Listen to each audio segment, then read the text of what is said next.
Hello. All right, hello. Woo! Hey, everybody. Thanks for coming out. I'm going to remove the mask because I can't see anything. So fast. Yeah, I was going to try to read with it, and then I was just like, nope, don't see any words. So, hello, everyone. Thank you for tuning in, and welcome to the, I want to say, 6th episode of the B.R.I.A.N Identity, and to the grand finale of our Extra Life Marathon stream. Woo! I'm your host. I'm your host and GM, Sam. You may know me as the GM of Pod Against the Machine. We've got Jero running the stream and a transcendent group of role players here who are going to do their best to cover for me as I pretend to know how to play both Pathfinder and Starfinder second editions and leave long, uncomfortable silences every time I have to do math. So I'm about to talk for entirely too long. Before we get into that, let's do some introductions. And as is tradition, those introductions will start with our celebrity guests, Heath, Ross, and Tyler. Heath, why don't you start us off by introducing yourself? Sure. I am Heath Parker. You may or may not know me from the Strange Table Fellows Network, aka the STF Network, where we do a whole host of shows, mostly Starfinder, but also recently started doing a little Pathfinder 2e. So I'm happy to be here. I appreciate the invite. Let's go to Ross next. We'll do alphabetical order. Why not? Works for me. I'm usually last in these sort of things. But yeah, my name is Ross Scoggin. I am from the Find the Path podcast. I am here very, very happy to be here. So thank you all for inviting me. And yeah, we do a lot of mostly Pathfinder. We have a couple 1E shows as well as a 2E show. So, you know, we hope that you give us a chance, have some fun. And again, thanks for having me here. Thanks for coming. Tyler? My name is Tyler. I am the game master for the MnMaxed podcast.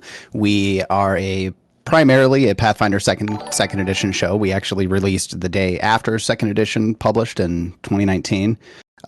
Silly as that was, but we've been doing it mostly weekly since then, and we have a great time. We're very much a beer and pretzels podcast. Just come and hang out. Bringing everybody into the table. And yeah, I'm really happy that you invited me. I love playing games with new people, so I appreciate it. Thank you. Thanks for coming. On my podcast, we don't allow beer or pretzels, Tyler. Okay. I think that's the key difference and conflict that we're going to have here, because actually the enemy, there's one enemy that's pretzels and there's one that's beer. And We'd have to deal with both of them at the same time. Spoilers. Yeah. But so we're going to split into factions. That's what it is. Everybody in chat vote beer or pretzels. And beer, how about Jeff? broad category. I know, right? Jeff and Zach, you still have to introduce yourselves. I know you said how about Jeff. I was just I was vamping. How about that, Jeff? How about Jeff? How about Jeff? Hello, that's me. I am Jeff. If you know me, you know me from Pod Against the Machine, which is wild. And yeah, now it's Zach's turn. That wasn't awkward. Hi, everyone. I am Zach. You may know me from Pod Against the Machine or earlier. Pretty much all day. That is so. But yeah, no. The only thing I'd like to share with you, the audience, is that we got to experience Sam in their full regalia for far longer than any of you. Took it off pretty much immediately, so I have to assume it was mostly for us and our vaunted and esteemed guests. Yeah, I really burned all that mask time off camera. You really did. Next time I'll plan better. And by that, I mean, no, I won't. Yeah. So before we start playing, I'd just like to encourage everyone out there to take a moment to donate what you're able to Extra Life in support of the Children's Miracle Network of Hospitals. Every hour, Children's Miracle Network hospitals treat 39 kids for diabetes, 39 babies in neonatal intensive care units, 92 kids for cancer, 97 kids for surgeries, and 675 kids with traumas. As a parent who just recently spent an agonizing night in a pediatric emergency room at one of these hospitals, let me tell you that the people and facilities that make up the network do an incredible job of taking care of kids and the parents and caretakers who go along with them. Money raised through Extra Life supports member children's hospitals, funding critical treatments and pediatric medical equipment, helps make sure that hospitals can provide charitable care for those in need, and helps subsidize specialized services not covered by insurance. I was going to say that we were hoping to raise $500 towards this great cause by the end of this stream, but we've blown past that already. Thank you, everyone, for your support so far. Last I checked, I think we're at 730, which is amazing. The Extra Life link should still be live in our overlay, and it's going to appear periodically in the chat. To incentivize donating a little bit, our party is not going to start with any hero points tonight because I'm a monster. No. What a monster. When you donate right? during this game, you can grant a hero point to the player of your choice if you specify in the comment section of the donation, or you can leave it blank and the hero point will go to a random player. If you do want to donate at least $10 and you think everything is a bit too easy on the players, you can write in the comments that I should add a monster, and I will. Oh no! Oh God! No. Oh my. This just got interesting. Remember to leave us a means of contacting you when you make your donations, as every donation enters you in a raffle to win never-before-seen Agent of B.R.I.A.N. t-shirts or other Pot Against the Machine gear. And if you make a donation of $10 or more, I will reach out and I'll send you a random sticker. And some of those stickers are pretty sparkly. Nice. I was gonna say that meeting your goal takes the pressure off of the guests, but No. I was incorrect about that. We're in danger. Oh, no. Newt in chat is asking about villain points. Can you get villain points with donations? Newt, what do we do? Sure, if you want to give me villain points, I will gladly accept villain points. Oh God, we are doomed. This is great. Doomed! Oh, one shot to a perfect that's one opportunity way. just to, accept a character death. It's okay. Fair enough. Nowhere in this was it described to me as meat grinder. I didn't see that term anywhere.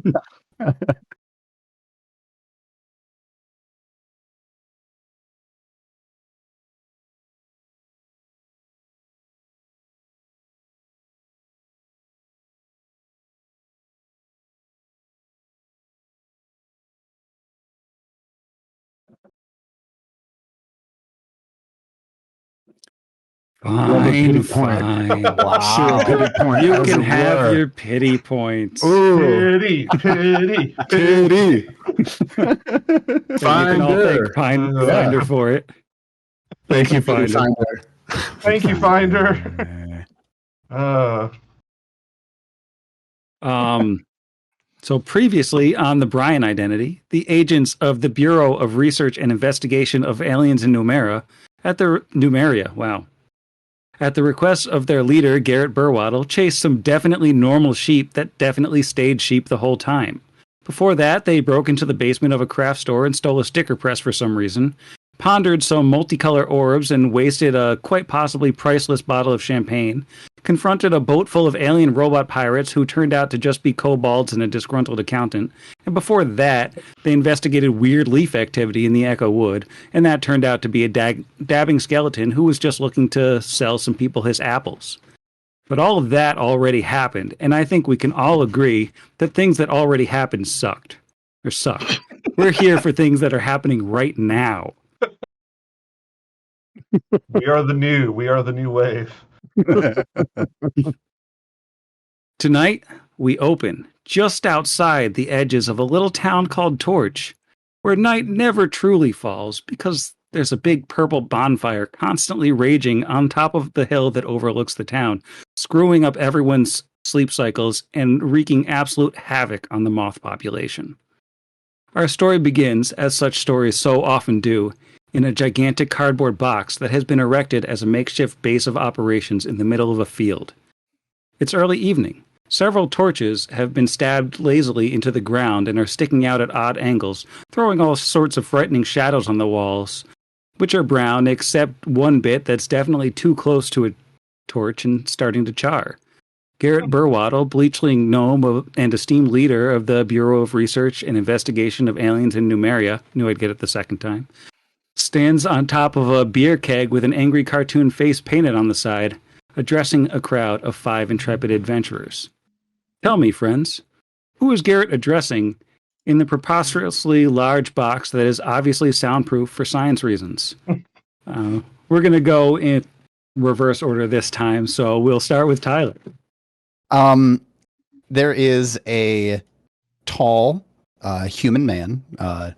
He is looks like he's wearing padded armor, and he's about 6'2", like 215 pounds. And he's just a big, beefy looking military dude. He's 43 years old. He's gruff. He's got a sharp goatee, and his hair is very well kept and tidy. He's got RBF. Definitely has RBF. And and Ross? I'm a fighter. Oh. Fighter. Right. Fair enough. Ross, how about you? All right. Well, we have Nalova Aruvial. She is an elven woman standing just under 6 feet. She is has a rather thin build, a longbow strapped behind her. She has dark hair and wears a coyote skin cloak and hunting leathers. A holy symbol of Ketefris, the elven god of the hunt, also hangs from her neck. In fact, she is a cleric, so hopefully this won't be too bad of a meat grinder. I'll do my best. Heath? Yeah, I am playing Dagon Squisher, who is an Athamaru, which is like the fish people race, and he is a green-skinned, very aquatic, fish-looking humanoid who appears to have only recently, probably this morning, come out of the sea, presumably to further the goals of his vague and nameless patron, the Ripple of the Deep, and somehow ended up here, confused and trying to look angry and intimidating, but probably just looking like a fish person version of Billy Bob Thornton from Sling Blade. And he is a witch, and he has a little toad familiar on his shoulder, named, obviously, Jeremiah. Of course. Obviously. Yeah. As such bullfrogs often are. Almost always. How about Zach? My character that I spent a bunch of time putting together is a goblin of relative goblin size of height and weight. Their name is Lim Richard Beaslebottom, but you can call him Lim Rick. And he is a goblin bard. Yep. Named Limerick. And Jeff? Yeah. Assembled here with this fine, competent group of adventurers is an ancestry rarely seen, especially outside of Mwangi. Why are they here? Just wanted to make one. This is a male Shisk. It's a bone-feathered kind of. You could think of them as porcupine people. They have hollow bones, but they've got kind of what look like quills, mostly sticking out of their arms. And he is, super thin because, hollow bones. But 6 feet, kind of on the dot. He has a sword in one hand, and this kind of rather handsome looking regalia around his shoulders. He is a thaumaturge. All right. Well, I haven't done my Garrett voice in about 2 years, so this is going to be interesting. Well, Garrett, standing up on his cartoon keg, addresses all of you. Good evening, most esteemed Gigachads. I've gathered you all here right next to my hometown because the foolish alien invaders have finally made a mistake so big that they will have no choice but to be found out by all of you. And then people will stop not believing me and start giving me, money and stuff. So, check this out, right? You've all heard about the traveling show Dinosaurs Dead that has all these stuffed dinosaurs on display for kids to look at and be all like, oh, wow, dinosaurs sure do scare me. I'd better buy a branded hat or some crap. Well, that show is here, today, right next to us. And I've got hot gas that the real reason this show is traveling is not to make money, but rather to expose the citizens of Numeria to the unique radiation of the Star Rock, an alien artifact not to be confused with the Star Stone, which is way less cool and less important to the setting. You see, instead of making you into a god when you touch it, the Star Rock uses its special radiation to empty out a space in your brain that alien potatoes climb into, and then they pilot your body like a giant. He stops, reaches behind him, and pulls out what appears to be a weighted burlap sack. What I need y'all to do is get in there, find the Star Rock, and throw this specially shielded bag over it so it can't hollow your brains out, and then steal that bad boy and bring it back here so we can finally stop the alien invasion once and for all and get super duper rich.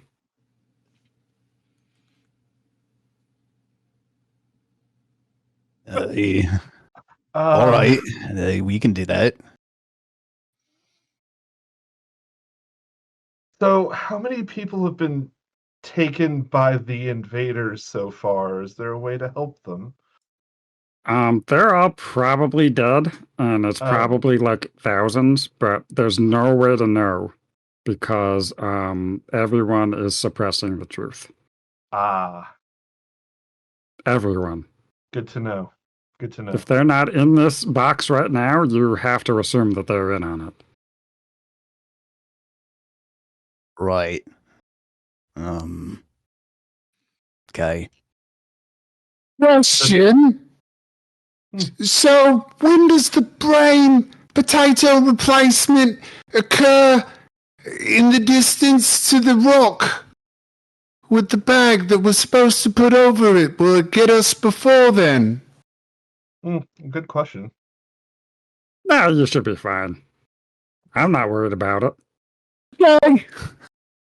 Well, you're not going to be there. Of course, Like you're if we not don't worried touch about it. We'll be fine. Yeah, just don't touch it and get that bag on there and poof. Oof. And where in town is this display exhibit? It's like 20 feet away. If you walk out of this box and just turn left, you're gonna see it. It's right there. This big freaking huge tent is crazy. Well, play secret base. I like it. I have a question. What's up? What is money? Money is like this thing that is, some people care about it and some people don't care about it. Probably most people don't care about it, but I do. Sometimes. So don't worry too much about it.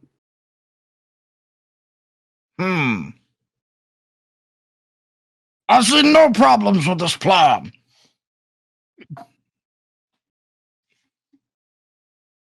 Absolutely nothing can go wrong. Do you know what we can expect at all? Probably a like fake dinosaurs and like a bunch of like little kids like being like, "Ah!" And like maybe there'll be like, I don't know, like security guards or something. But like, I don't know, that's about it. You know how these things are. Sometimes the security guards. Right. Just a question. Do you think the kids is in on it? Oh, they might be. There's no way to know. They should like open up their heads and see if there's a potato in there or not. We should have said, all kids, active targets, moving forward. I Maybe- don't think we should do that. No, it's okay. It's okay. Let's not allay your concerns here, friend. All children on site. I think maybe only if they try to stop us, I feel. Yeah, you don't want to like, you know, make too much of a ruckus. Then, oh, the aliens are gonna get the idea of what's going on, and then they're probably gonna come down in their spaceships or something. Should we eat the unruly children? Please, no. No, definitely not. What about the aliens? Can we eat them? Maybe like the potatoes. That sounds fair. If we meet any alien potatoes, you can definitely eat them. That'll work.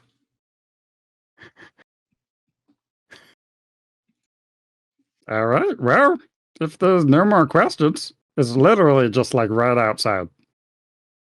All right, then I guess we head outside. Garrett does finger guns to point at you as you leave. Ah! Excellent.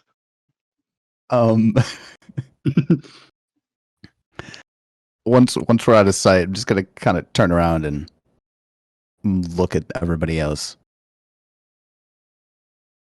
We're gonna leave the kids alone, right? I mean, I had every intention of doing so. Right. A lot of that sounded like plops to me.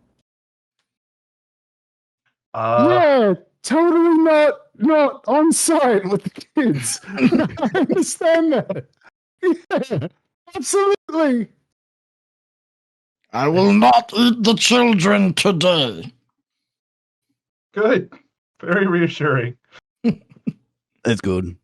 We'll talk I about feel- maybe other days too, but I suppose, you know, you gotta eat, I guess. I'll take what I can get. Right. Uh, Anyways, I guess let's go take a look at this, it's a place. let's hope it doesn't cost too much to get in. As you Oh. approach the entrance to the huge tent that is right next to the huge cardboard box and much bigger, there are brightly painted signs sitting nailed to two 20-foot tall wooden posts that have been jammed unceremoniously into the ground. There is a tired-looking teen dressed in a khaki explorer's outfit standing between you and the exhibit, just in front of a velvet rope that blocks the entrance entirely. Well, it blocks like a 2.5-inch thick line across the whole entrance. So, there's above and below it, presumably. But the teen barely even looks at you before sighing and delivering their spiel. Welcome to Dinosaurs Dead, where history is alive so that dinosaurs don't have to be. Pause for laughter. Can I see your tickets? Where does one go to get a ticket? If you have not purchased a ticket ahead of time, they can be purchased at the box office, which is right here for 5 silver pieces. Ah, very good. Everybody got enough to cover. Yeah, that should be good. Yeah. Yeah, totally. Actually, Why not? I do. I didn't 5 really buy a lot silver, of sure. stuff. I got 5 silver, easy. Yeah, A loaded goblin. nice. Yeah, Dagon like pats his tattered rags that he's wearing, looking for money, he presumes. And Jeremiah's mouth opens unnaturally wide, and he spits out a bag of coin into his hand. I've got it covered. Good. But he can eat a lot, apparently. Yeah. Mm. Everybody's got hobbies. The teens sighs aggressively as they take all the money and produce like little paper slips that stand in as your tickets and says, "Enjoy your journey through ancient Galarian." Unclips the rope so that you can proceed through the previously impenetrable barrier of a velvet rope. Yep. Impossible. Enjoy not being eaten. I'll try. Oh, God. By the dinosaurs, I've been there. of course. Yeah. As you step through the flaps and into the gigantic towering tent, see a vast expanse of temporary wooden pilings holding up striped draping fabric higher and higher the farther it is away from you. 70 feet tall at its peak, maybe 120 feet straight in front of you. Countless lanterns dangle from the big top and sway lightly as the entire apparatus ripples in the light breeze from outside. But the firelight can't quite drown out the subtle purple glow that seeps in through the fabric. Townsfolk and visitors from all around mill through this huge space, examining the various displays and actually, now that your eyes come around to them, there are shockingly lifelike dinosaurs with plates and spikes and teeth. Oh, the teeth. But of course, they're dead dinosaurs, so it's fine. They are sort of in a ring around the outside of this huge tent where there's a second inner ring closer to the center than the dinosaurs, where there are a bunch of elaborate-looking displays. It's hard to tell too much about them from all the way over here, but they're probably amazing. And then in the center itself, dead ahead, it looks like there's a second tent. There's a tent in the tent, which is a bit intense. Ho, ho, ho. Nice. Yes. Good God. I know that it's just the dynamic lighting, but this looks like just a big baseball diamond. Mm. Right now, it kind of does.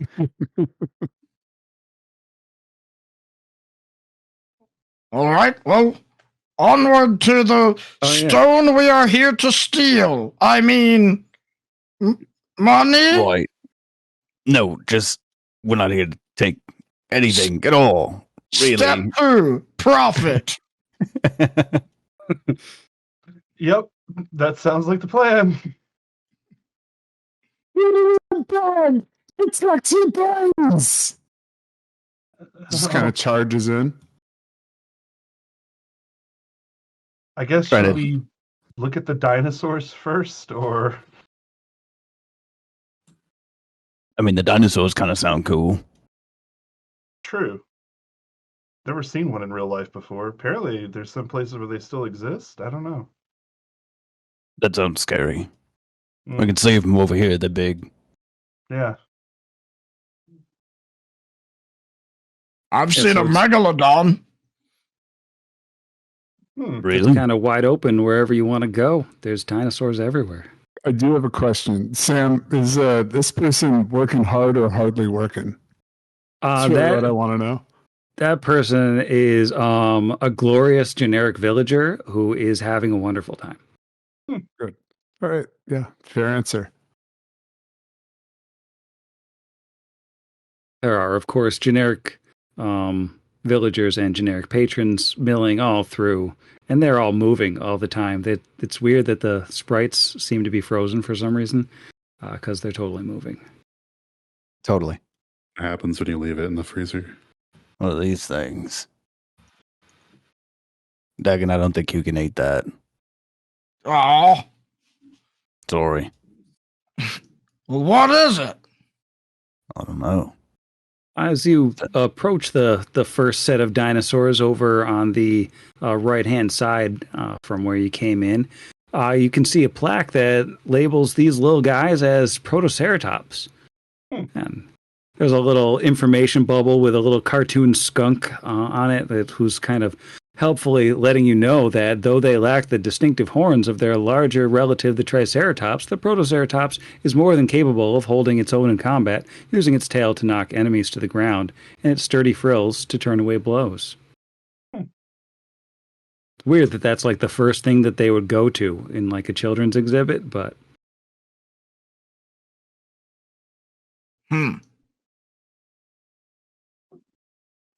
Probably because it looked edible. Cats! Kids seem pretty dangerous to me still. I mean, I know they're not on site, but Well, What are these bookcases here? Like this going on there? this one says bigoted exhibit. oh, wow. I don't. I did not realize that it gave.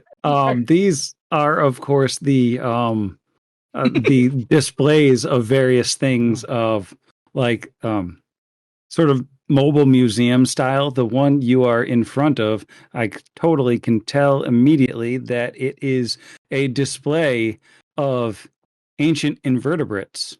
It's a display of mounted and labeled ancient shells and fossilized impressions of creatures supposedly found in all sorts of exotic locales, each carefully mounted and labeled. That same fun little cartoon skunk has been painted on the display in several places, with speech bubbles coming out of its mouth and wrapping around the descriptive plaques as if the cartoon was reciting them to you. That's cute. Cute but racist. Yeah, it is. What? Foundry apparently decided that one was a racist display. Just token Oh, mold man. throwing in random names. Yeah. I guess Well, while this we're is- wandering around, is there any chance I could like maybe make a perception check to see if there's any guards like generally paying attention or Yeah, what's sure. going on? All right. Do you want me to do that secret or I haven't? You can do it in the open. Okay. Very well. Figured why not? 13 for 26. Not bad, not bad.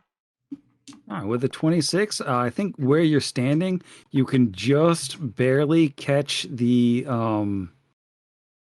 like front of what looks like a rather large person in a business suit down to the southwest, over by that tent in the tent.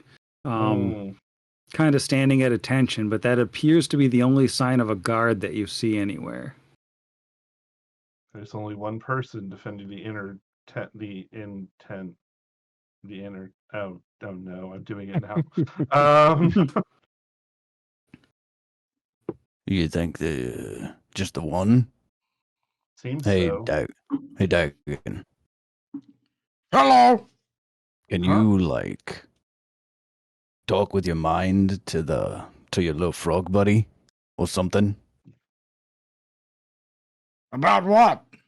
Well, I'm just wondering maybe if the frog found a way to sneak into the tent, then maybe, if you could tell us if that's what's, the thing, the stone we're looking for is in the little tent in the, the big tent. Unfortunately, Jeremiah cannot speak, even with his brain. Oh, but Alright. Spud can. And Bredgekrug pulls out a little porcupine familiar that he has, which is actually the token art because there's no Shisk art hardly at all in existence. And he can't see in the dark, but he can speak common. Okay. Maybe they can get by the god. Tell us what's up. I vote that it's face of the party. Why not? Just go diplomance us in. Yeah, like let me see my sheet. My foundry doesn't have a sheet for my familiar, but I do. I'm sure it's all good numbers. Zach, I thought you were making a reference to being the face of the party like you were earlier on machine learning. Like it can be the face as it takes. I mean, I want your porcupine to live a long time. We could also just walk over and talk to them first. I guess. Sure.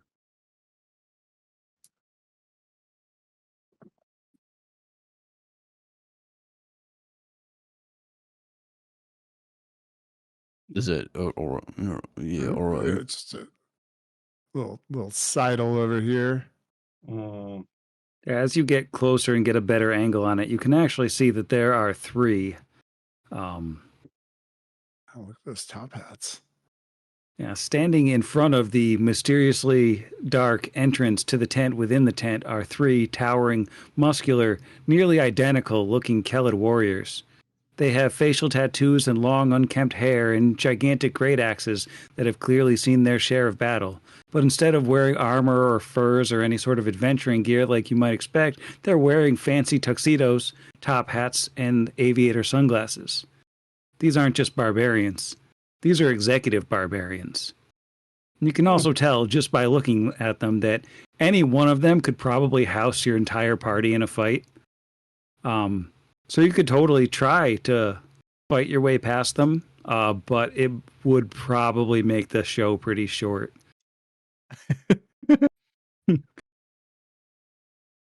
Tempting. I don't know, guys. They look pretty cool. Oh, I mean- You're right, Dagon. They do look pretty cool. It's fair. Their tokens do look better than mine.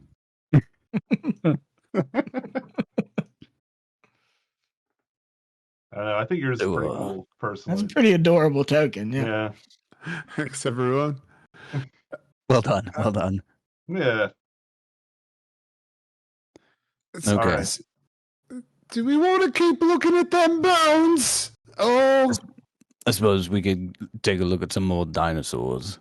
I mean, we paid. It's true, we did pay.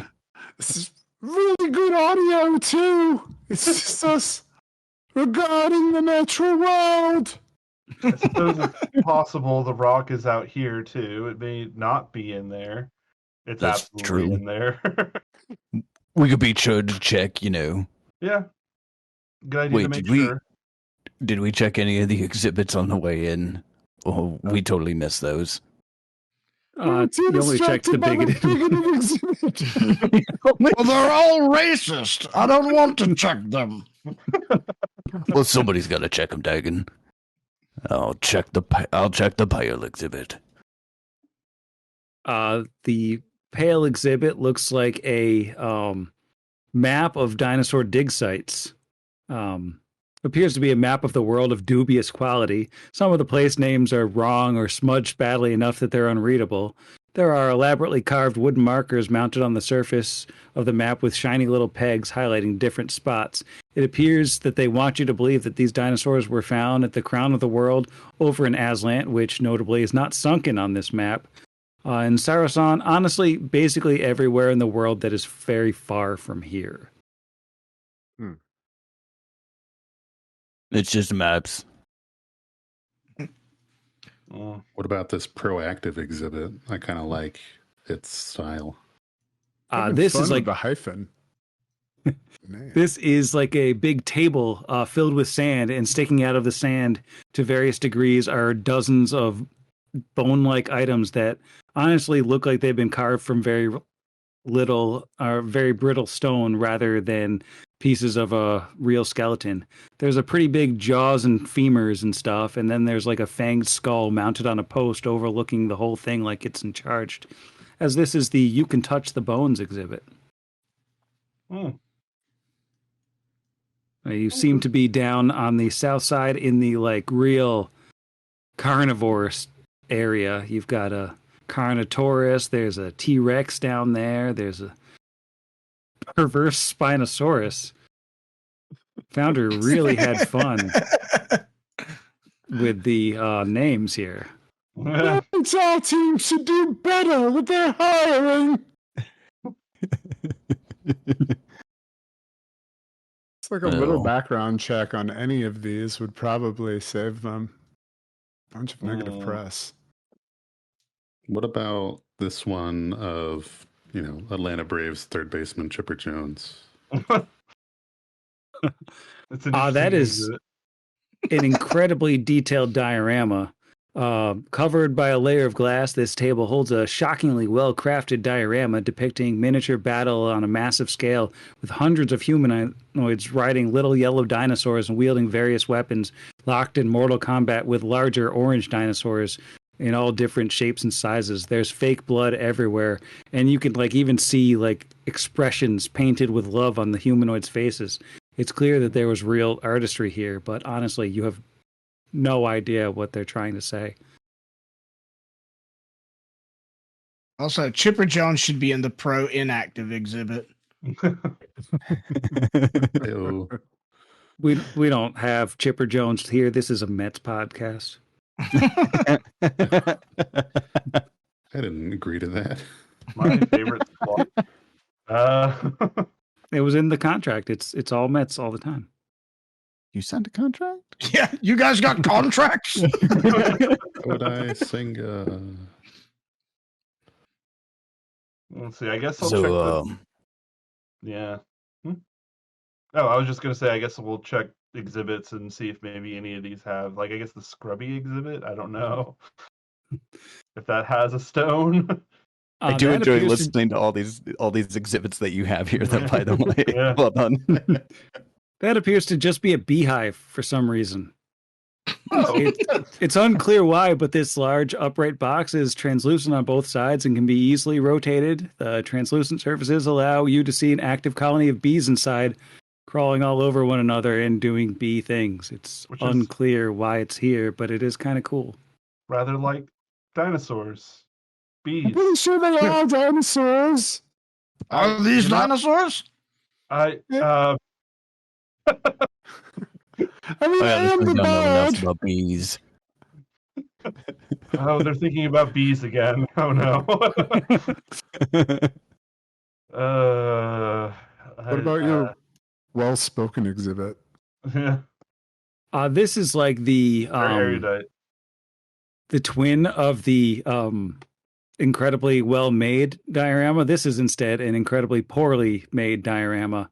It's another glass-covered table, but under it, there's like a bunch of clay blobs sloppily painted with bright colors and just kind of tossed on a green cloth. One of them kind of looks like a Tyrannosaurus, but that one's tipped over on its side, so you couldn't even tell it what it was to begin with. It's just kind of weird. It's not even labeled. Oh, but I like this one. As you're over on this side of the exhibit here, this is another racist one. No. It's an intolerant exhibit. Why? The exhibits, no. What kind of museum is this? Seriously.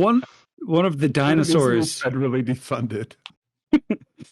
One of the dinosaurs over on this side of the tent, it starts to move. Wait, what? It opens up its mouth and it lets out like a dinosaur kind of, and it starts menacing this bossy generic patron right near you. So it's time to roll for initiative. Oh my. No. Did somebody bring in a live dinosaur? I got to take the well-spoken exhibit out of the initiative tracker, though. The exhibits do not get a turn. However, exhibit does. Yeah. Yeah. Exhibit always gets a turn. I have a suspicion new actor is going to go at some point. Oh no. There we go. Oh no, everyone's a new actor.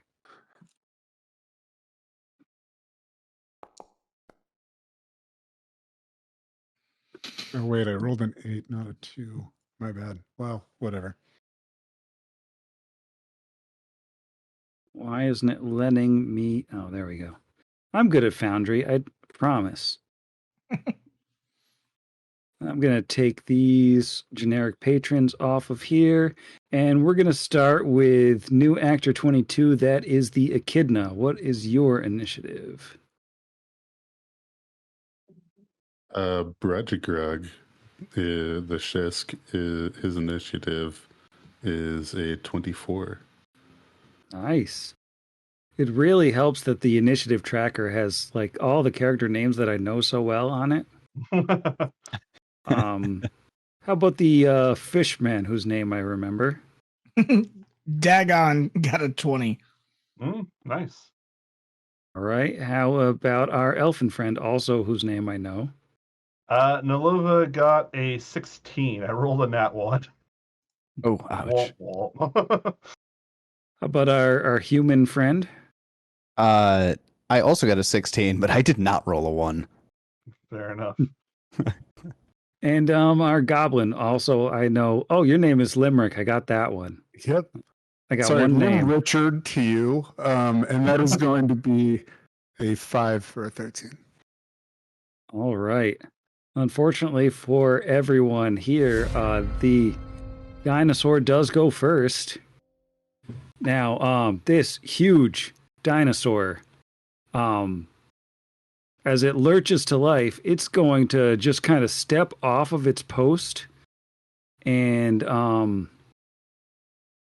its back, the armored panels on its back shift to the sides and rearrange themselves, and a giant laser rifle built on a telescoping turret emerges from inside the beast.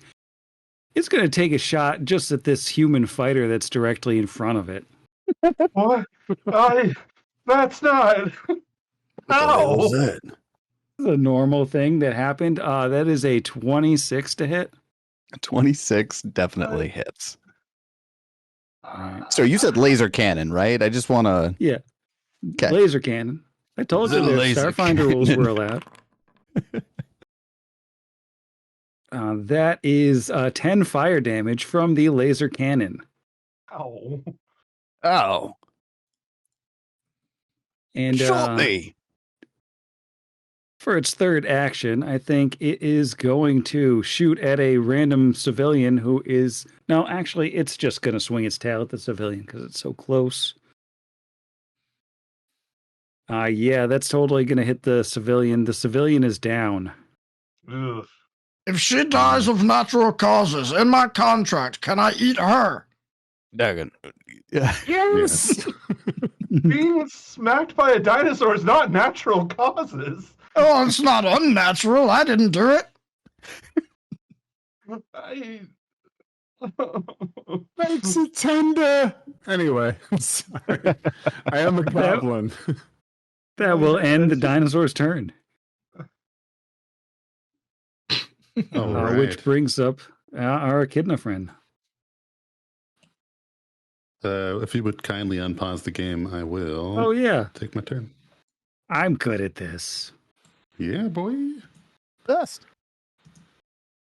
So 25 feet is enough movement to get adjacent to this clearly very normal and dead dinosaur.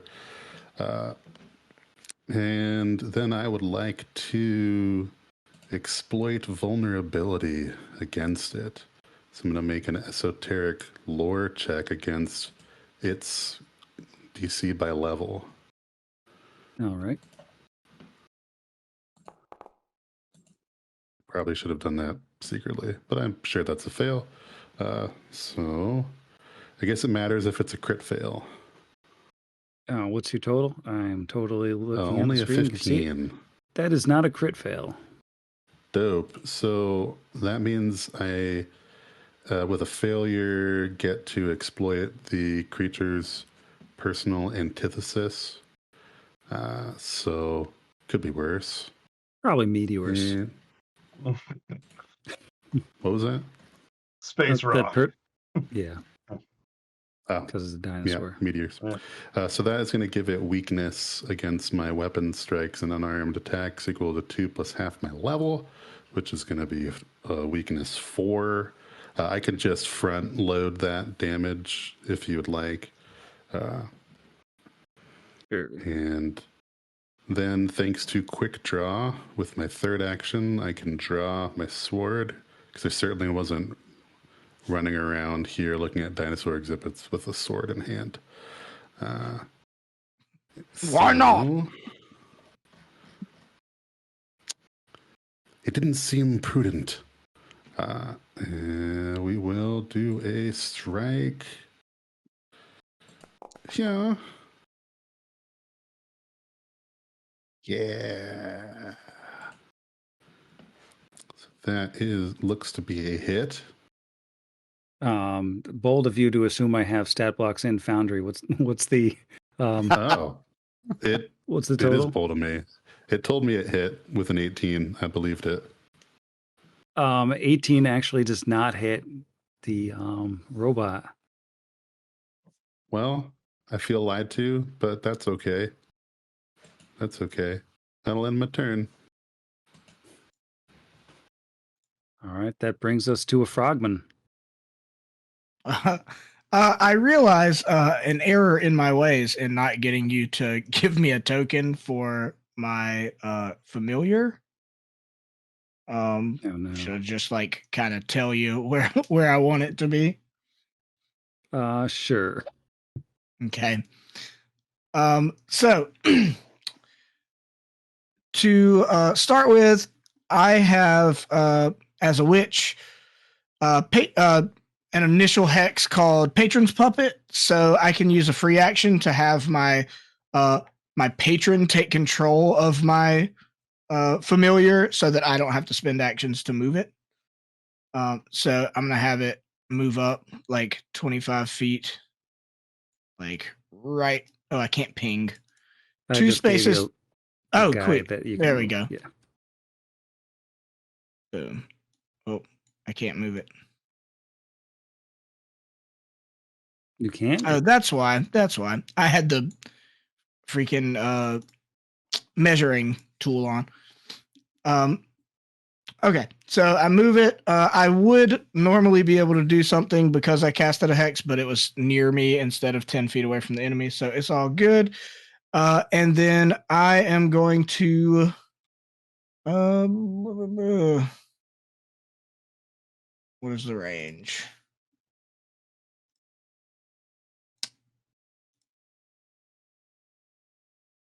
Who is this? New actor that 2. is Who is that? that is me, Nilova. All right. I'm going to cast Rousing Splash on Nilova. Okay. So I cause a splash of cold water to descend on your head, and I'll give you some temporary vigor. So you're gonna get 3d4 temporary hit points for a minute. Okay. Cool. Yeah, and he like raises his staff and one hand and just like snaps a finger, and it's like a bucket of water pours on your head. But you feel great about it. Wow, no wonder people did the ice bucket challenge. Right. Oh geez, that's bracing. Dude, I rolled rocks on the 3d4. All right. That is 10 temporary hit points for a minute. Okay. Nice. I'll take it. Thank you. You're welcome. And that's my turn for now. I was gonna help out to start with, and not get my body close to the dinosaur with a rocket launcher or whatever it has. Laser All cannon, right. you're not far off. There's definitely then. no rocket launchers in this adventure. Oh no. I don't like I- that. Suspect. Very. All right. I Nilova, believe- you're wet, and it's your turn. Yep, it is my turn, and somehow, but this is helping me, so you know what? It's fine. Let's go ahead and yep, for my first trick, I'm gonna go ahead and cast Bless. So let's get that going there. And I guess since I've been bolstered with magical water of goodness, I'm gonna start approaching the robot so that way I can get that aura closer to everybody. Let's see here. I can move up to 30 feet as a single action. Go There.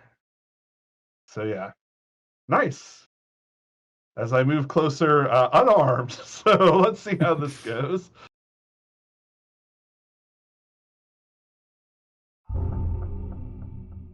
And I believe that is my turn. All right, Edric. All right, dinosaur. Edric uses his first action to pull out and draw his guy's arm.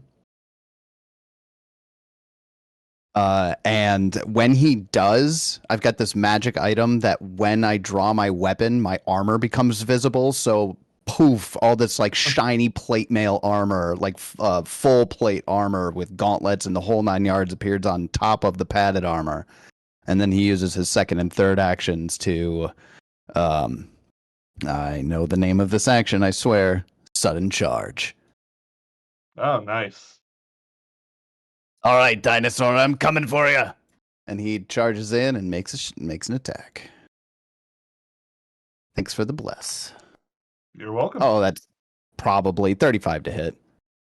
35 hits. Sweet. Definitely hits.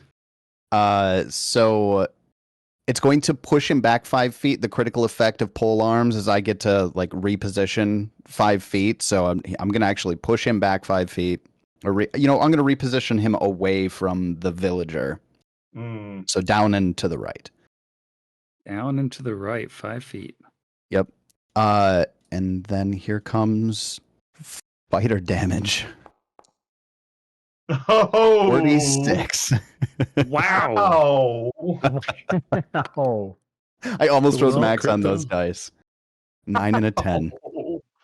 In Grand Pot Against the Machine tradition, that does not all seem to go through, but it doesn't matter because it was 46 freaking damage. It still hurts.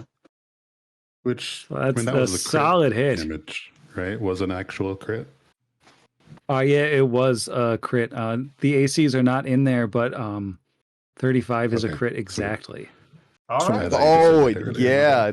Nalova coming in on that crit there. Bless. Love it. That's my turn. All right. That will bring us to Lim Richard. all right.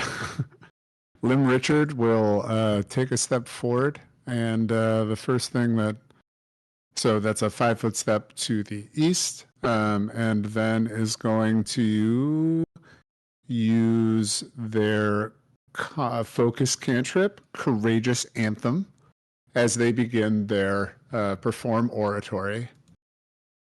There once was a dead dinosaur who began to move and roll.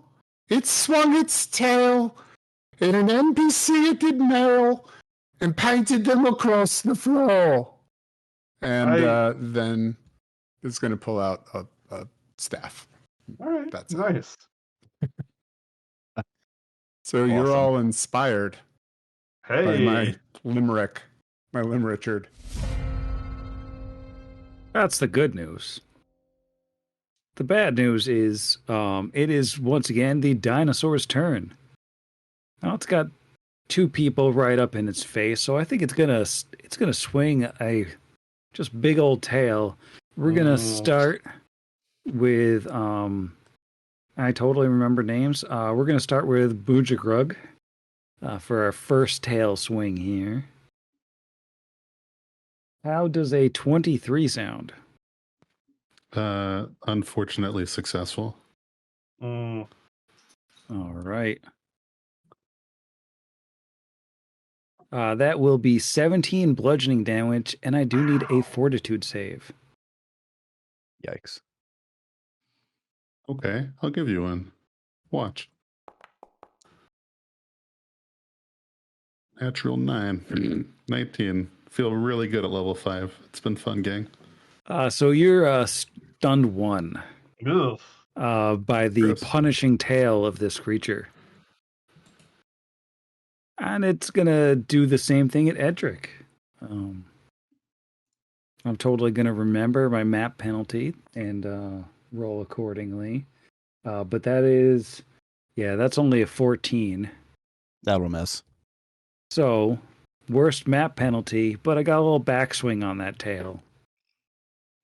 That's better. How about a 24? Ooh. Yeah. 14 damage and a fortitude Ah. save. Yikes. All right.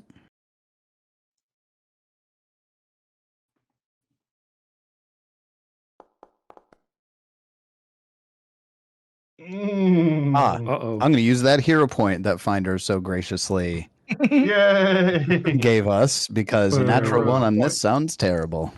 Yeah. Oh, A 2 ain't much better, but it's not a natural it's one. not a so natural 15. one. Thank you, Finder. Yeah, Yeah. it's only barely better, but it is in fact better. Yes. All right, so you're also only stunned one. At least it's not a crit fail. Oh. It was pretty close to a crit fail. Yeah. Mm-hmm. About as close as one can get, being a 2. But yeah, that'll take us to Brujagerg. Bridge Grug, stunned 1, only gets 2 actions this turn, which is, a bummer. He will stumble forward to get back up into its grill and give it the old stabberoo, this time with the correct Thank You Finder numbers upon my blade. Yeah. That would be a 33. 33 will hit. Hooray! I shall damage it then. And I'm going to I'll just add the weakness on my end so you don't have to worry about it. And Mighty Sword Slash, wheel and woe. Whopping 17, no 46. But I'm only pretend to be a fighter. And that's both of the actions he gets this turn. All right. All right. Good slice. All right. Dagon Squisher. All right. I am going to use one action to use reach spell, so I can extend the range of my 30-foot spells to 60 feet. And I'm going to cast Electric Arc at this thing. Classic. So I need a reflex save. It's super reflexive, being a big. I thought it robot. might be. And actually, really good roll. I'm rolling well tonight. Dang it. 27. Oh, well, that's gonna get it. So that's a basic reflex. So that just means no damage or half damage, Tyler. Half. Half on a success. Half, unless it was a crit. Yeah. Yeah. What is it like? What is it rolling against? My Yeah, your spell save DC. okay, it's not a crit. It's not a crit. It's just a success. Nice. Okay, so it should still be Alright. half damage. Yeah, so 44. All right, that is half of 13. Yeah, still pretty good. Not bad. Not bad. And it seems like it does a little bit more than half of 13. Oh, cool. And my familiar Jeremiah the Bullfrog also has the independent ability. So even though I'm not controlling him, he gets one action, and I'm going to use that one action to move him away. I thought better of putting him close to the giant laser robot dinosaur. A bold decision. Let's see if it pays off for him. Yeah, that's my turn. So, all right, Nalova. All right. Well, I think for starters, I'm going to go on ahead and extend the aura of my bless, focusing on that because that was definitely helpful. Let's go on ahead and let's see here. I will designate this creature as my prey, hunting prey, with my ranger dedication. And then from there, let's go ahead and draw a composite longbow, shall we? And that is my turn. So I don't think anybody's critically bad off or anything at this point. Like, y'all are doing okay HP wise. All right. Cool. Yeah, I know we've taken a couple lumps, but hopefully nothing Take its too mitts, bad. but we're okay for now. Okay. All right, that is my turn. All right. Ed, Rick, you and your guy's arm are up. I lose my first action from stunned. Mm. And then we're just gonna vicious swing. We're gonna see if we can just pile on. We got the bless here. I could get into flanking, but this should help. 32. 32 hits. So after vicious swing, bad roll, 16 damage. Yeah, still hurts though. Yeah, it still hurts. It still hurts, and this thing's getting pretty hurt, but that's my turn. All right, that will move us to Lim Richard. All right, yeah, I have to keep this going, huh? There once was an ugly source who made a lot of trouble for us. It should be dead, but it's violent instead. Astrologically, it may be a Taurus. And so everybody stay inspired. No. And I'm going to use my remaining answers. It's been a long stream, everybody. I'm going to use my 2 remaining actions to pick up maybe one of the less historically questionable exhibits from one of these and launch. Actually, you know what? Let's take one of the ones that is historically questionable because I'm going to use it as a telekinetic projectile against this creature. Nice. Take this crudely made Tyrannosaur. All right. My spell attack is 11. But that's a 2. It's a 13. Ooh. You have a hero point. No, I'll save it for later. Right now, I'm just, if we break this like historically inaccurate or I guess insensitive piece of regalia, that's okay. So we'll let it smash against the Ankylosaurus. You don't even throw it as a projectile; you just throw it away. Just throw it on the Get this ground. out of here. It's like, this is disrespectful to dinosaurs. And that's my turn. All right. Let's see what we got here. I think that...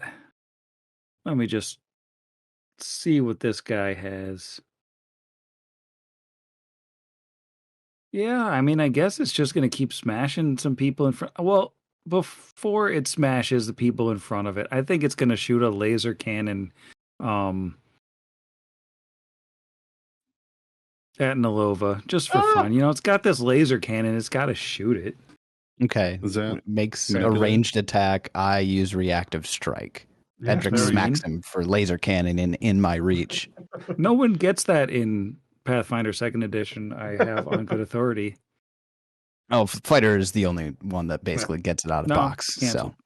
So, we changed the rules. Even they reactive strike. That's not real. Come on. Sounds made up, but made okay. Up. Sounds made up. Nat 20. Sounds extra made up. This sounds super made up here. Oh, 38 damage. That's the end of the Ankylosaurus. Yeah. As sparks fly out of this thing, the laser cannon flops to the ground, and then the entire lurching huge beast crumbles to the ground. That was a robot, right? Also, thank you. Also, that was a robot, right? It shot me in the shoulder with the latest laser cannon. You see the burn marks right here. Yeah, real dinosaurs don't have guns, right? Well, what does it say on the plaque? Does it say dinosaur or robot? That's a very good question. What does it say on the plaque? The plaque says Ankylosaurus. It says it's a squat, heavily armed quadruped that definitely implies like real living creature that is dead, not robot. I guess ankylosauruses were more armosauruses, eh? Huh? Hey! This is hard. How do you do this one, Limerick? When compulsion. Anyway, sorry, please. Oh, you're fine. Whenever you guys say that dinosaurs don't normally have like cannons or rocket launchers or whatever, I don't know why my brain is determined that it's a rocket launcher. But Dagon pulls out like a waterlogged like notepad and starts writing down dinosaurs do not have weapons. Can anyone help me patch up? Also, can I just assume that people are running and screaming at this point? Right? Yeah. Yeah, most of the Yeah, right. people definitely ran out of that general vicinity. One of the executive barbarians is heading over, apparently fixated more on the broken robot dinosaur than particularly concerned about all of you. You feel about a bucket of water splash on your head, Tyler. Oh, thanks, Dagon. I appreciate it. So let's see what your 3d4 temporary HP is.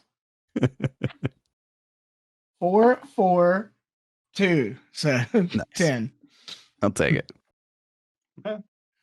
So if folks are still down, I can cast a quick heal spell. I don't know if Yeah. I mean, I can treat wounds if we want to spend 10 minutes. But yeah, I'm okay. down 17. Let's do that. Save those cleric resources. Yeah.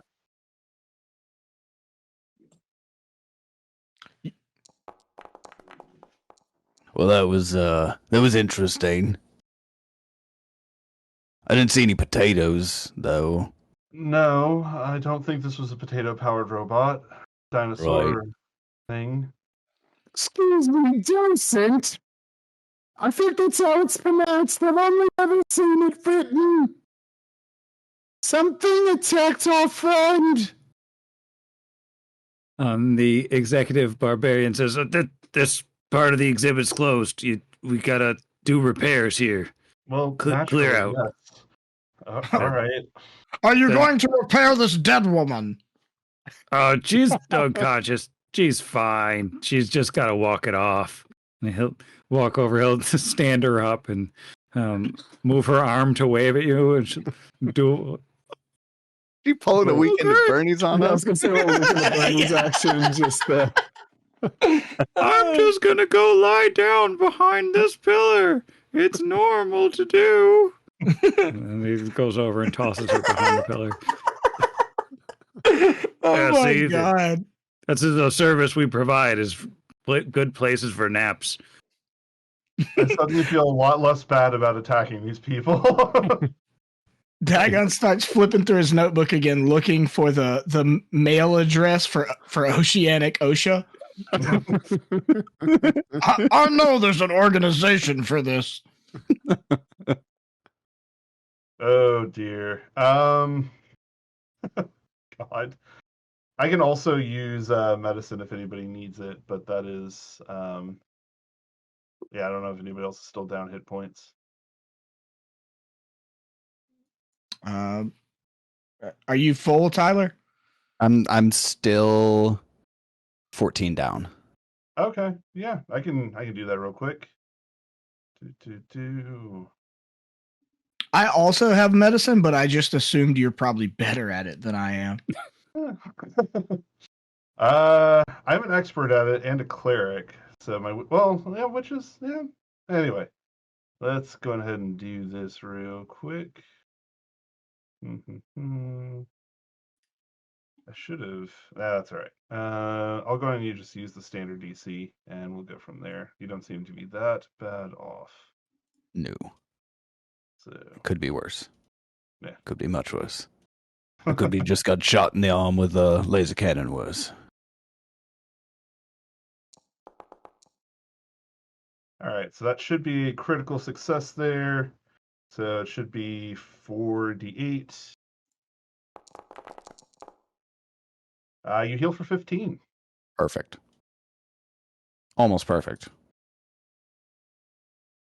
All right. Okay. So that is done. So, do we just keep checking out dinosaurs? Excuse me, docent. Now that you've put that nice woman down for her nap, I had nothing to do with that. She did that herself. You all saw her going herself. She even said she said she was going. self-inflicted nap, as we call it, yeah. But my friend here, this fish, he loves rocks. See, you got any rocks here that aren't dinosaurs? We don't have any rocks right now. If you go outside, I'm sure you could find like a rock on the ground or something. But I really gotta fix this dead dinosaur to look nicer now that it looks terrible. It just sort of looks like a big blood splatter, which is weird because it's a dinosaur. But I mean, it Just looks go more and- dead, covered in blood.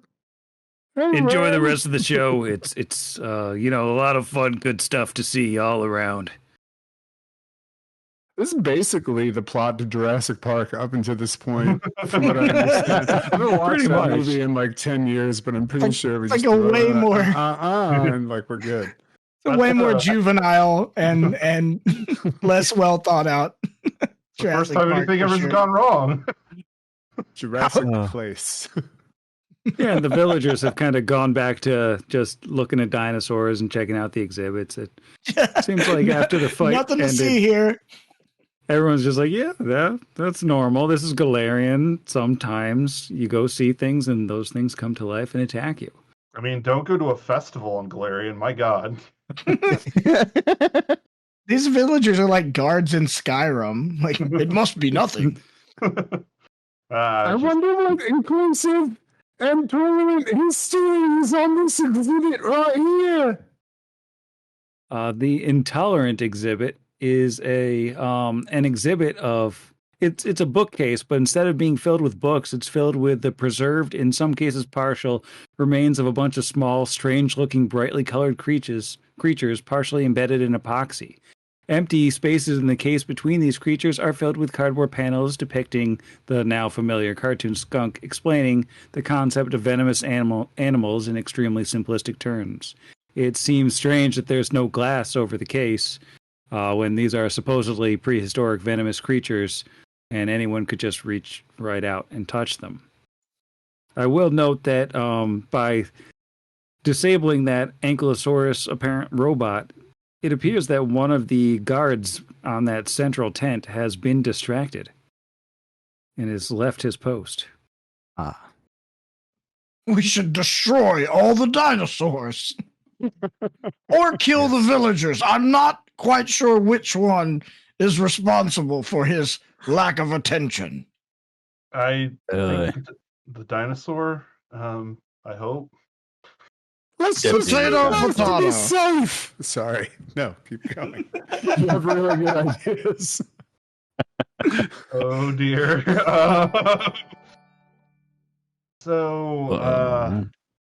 Yeah. What? we just walk around until one of these dinosaurs comes to life again, because at this point, that's just kind of what I'm expecting. Same. I mean, maybe it's easier to look at this tent. What is? executive? Did we already check? Was that all of the exhibits, or have we not checked the lovely one yet? We've got The two that we lovely- haven't checked. The lovely one is a table that has been painted mostly blue, and that's how you can tell that all the shells that have been nailed to it come from the ocean.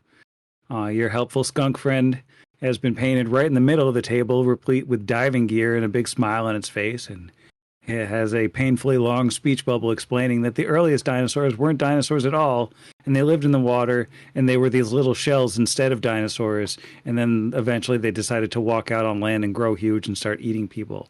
It is, at its most charitable, a terrible explanation.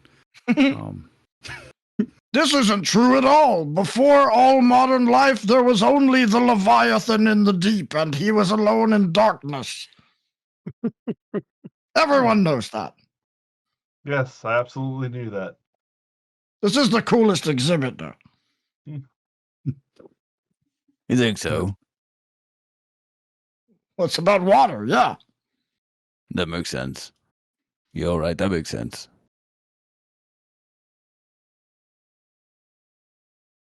I just want to start Thank you, attacking these dinosaurs. Yeah. History makes me uncomfortable. I just want to smash it for existing, for not being now. Yeah, I mean, you, as we said in the intro, things that happened before suck. Yeah, So, that is. Take At this this point- science. Oh. At this point, you have completed an approximate circuit around the room. Only one of the dinosaurs sprung to life and tried to kill you. But that did seem to distract one of the guards. You do have a bunch of so far non-threatening dinosaurs still in front of you, and you have a bunch of exhibit tables, and you need to find a way to distract 2 more guards. Yeah, Mhm. to Dagon's thinking, this is the simplest thing in the world. Like, he's going to electric arc this big dinosaur in front of him. That would be the Stegosaurus, the over-emotional Stegosaurus. Is that one a robot? About I to find can't out. tell I can't tell anymore. I mean, does it react to me shooting electricity at it? Yeah, the electricity basically just punches a hole right through it, revealing the hollow inner core.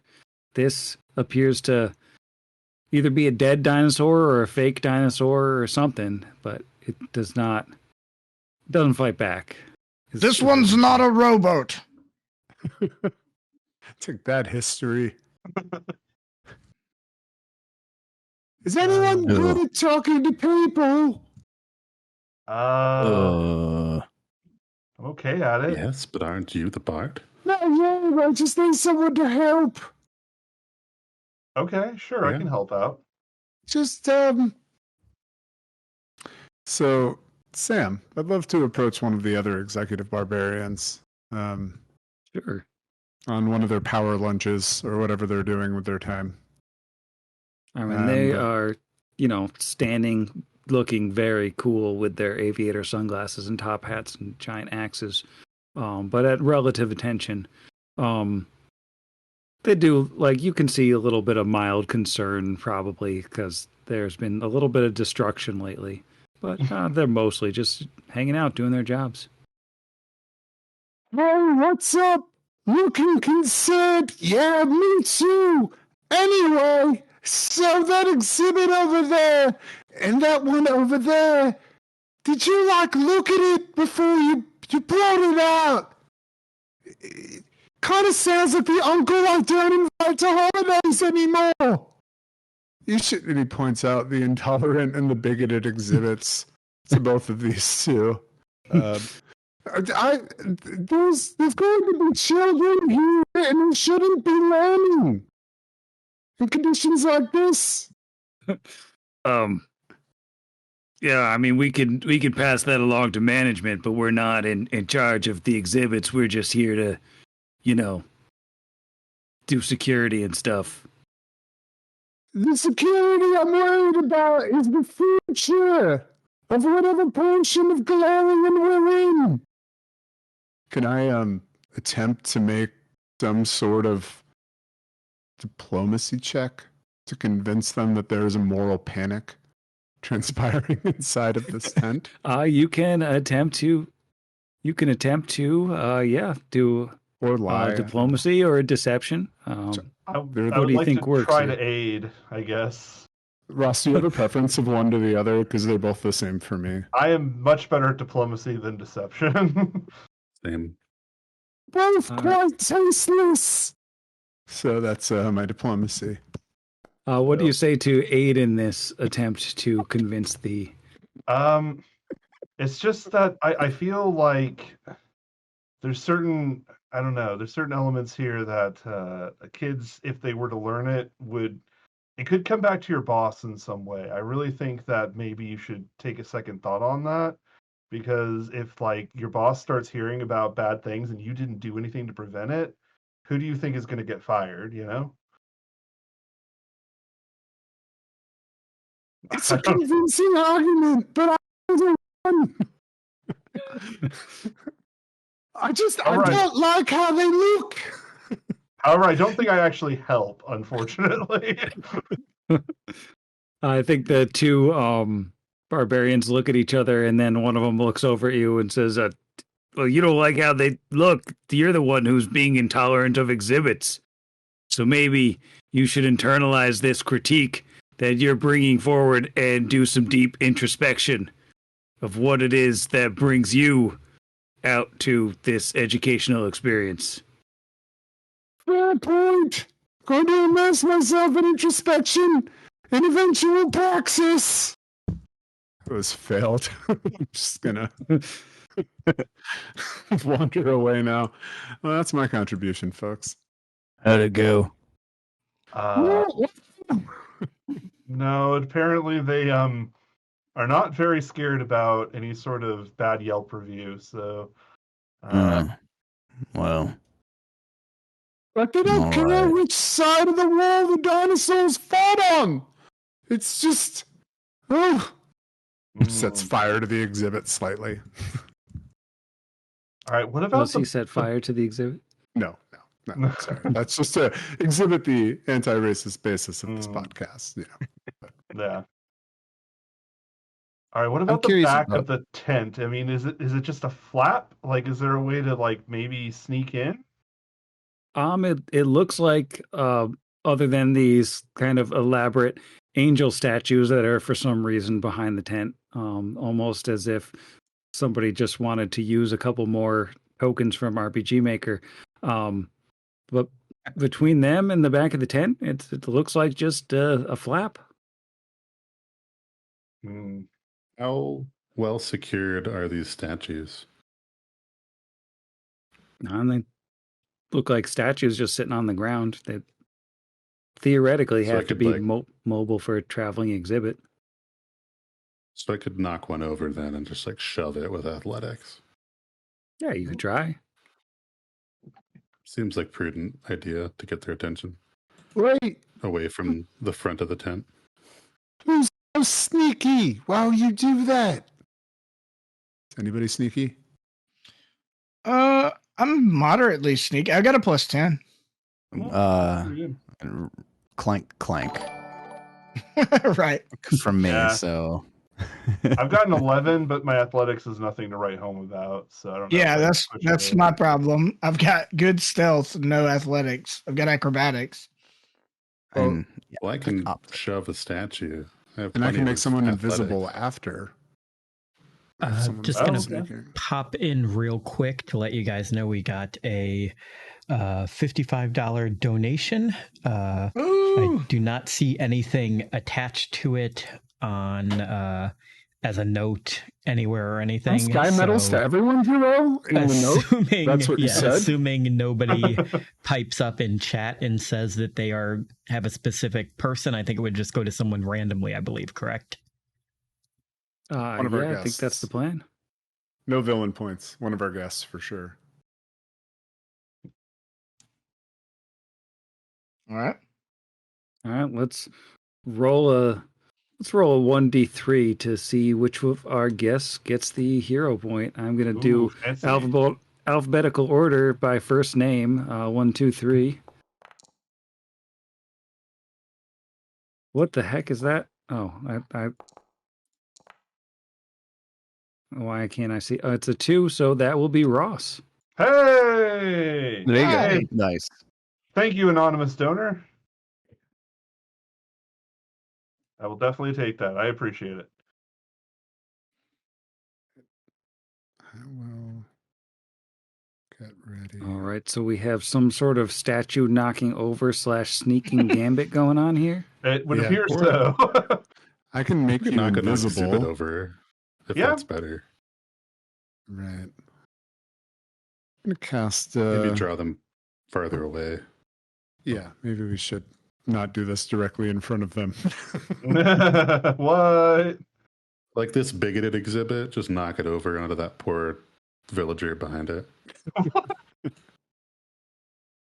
Villagers seem way too interested. All right. If you would like to, Yeah. Take this. one particular villager is just really lingering on the bigoted exhibit.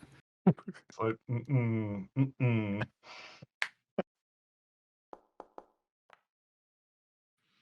Oh, that's a Ooh, a fancy natural looking die. 17 for 31. Nice.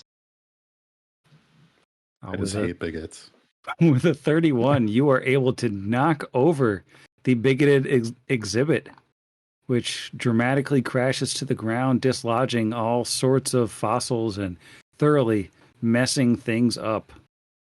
Let me just see. And casually walking away.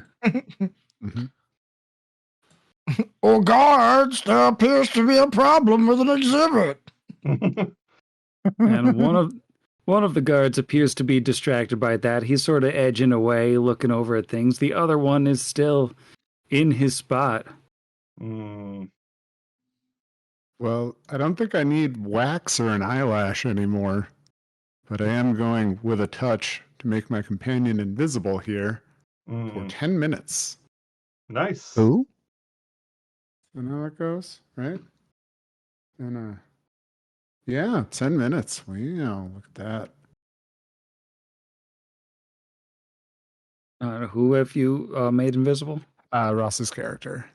Okay. Oh, okay, yes. You have an 11, right?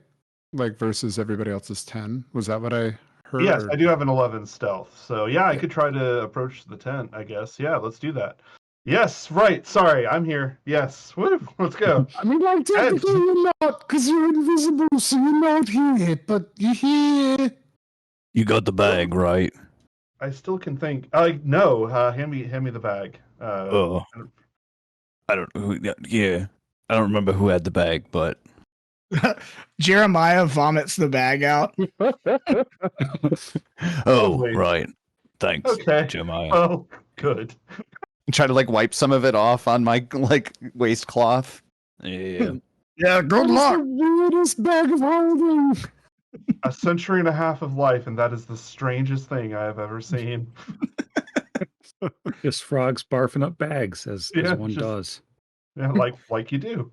All right, I'll grab the bag and start heading toward the tent.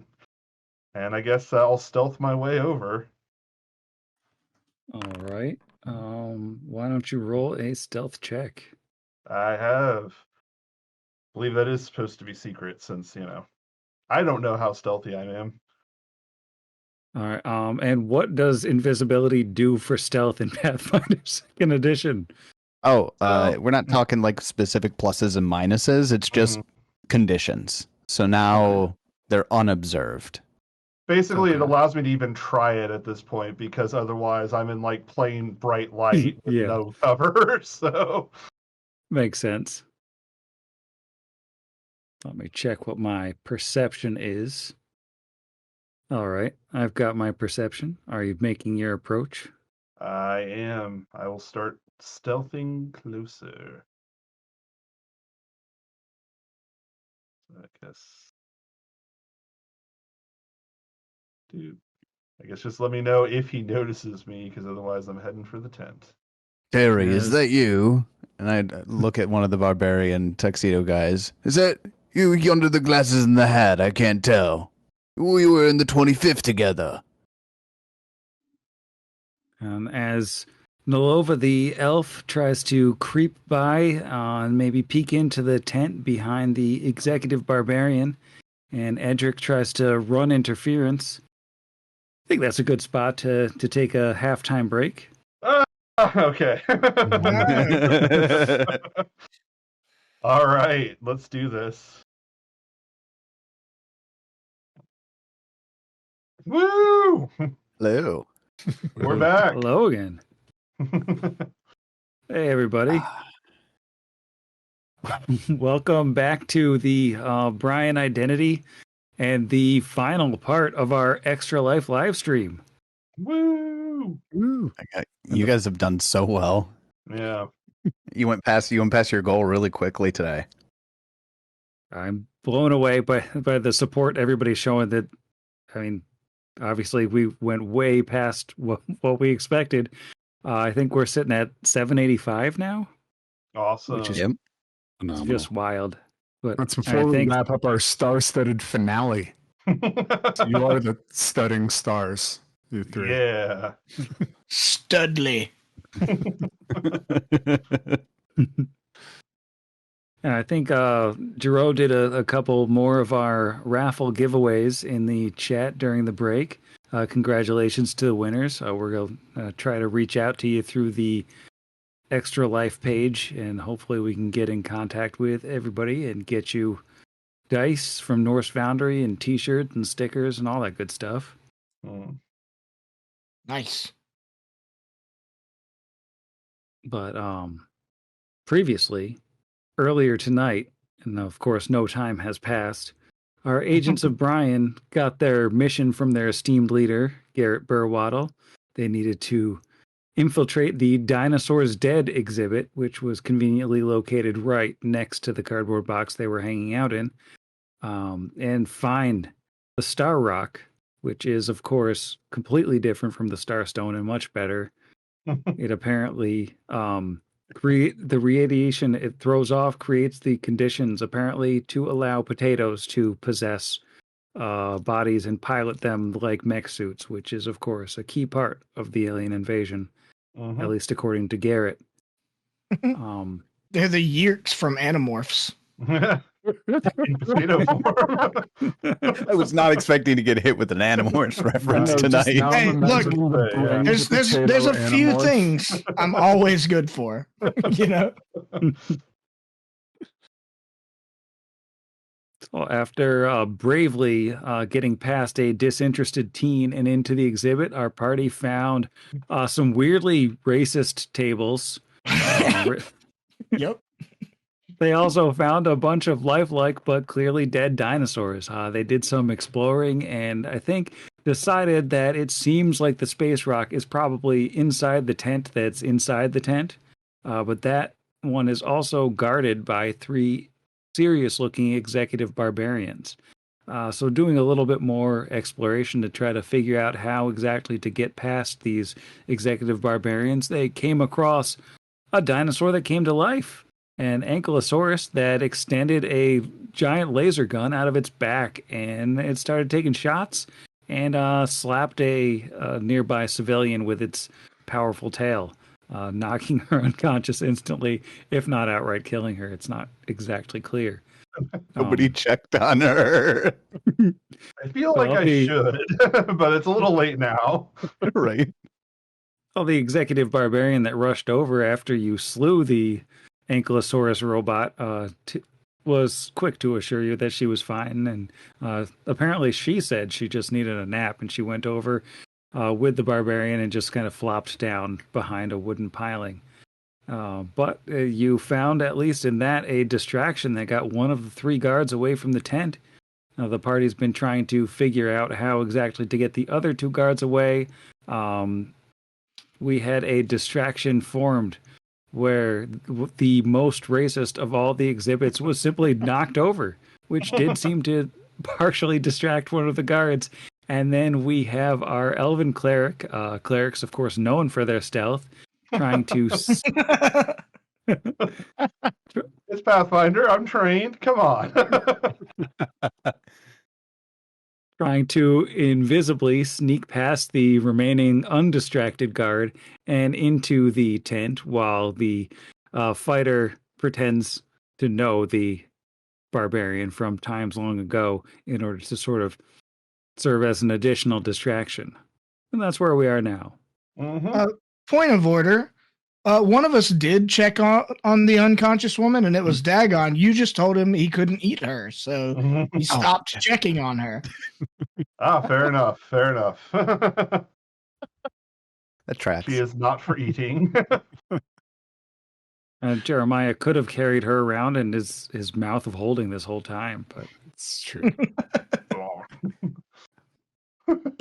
His mouth does hold things. Great. Lovely. A lot of things.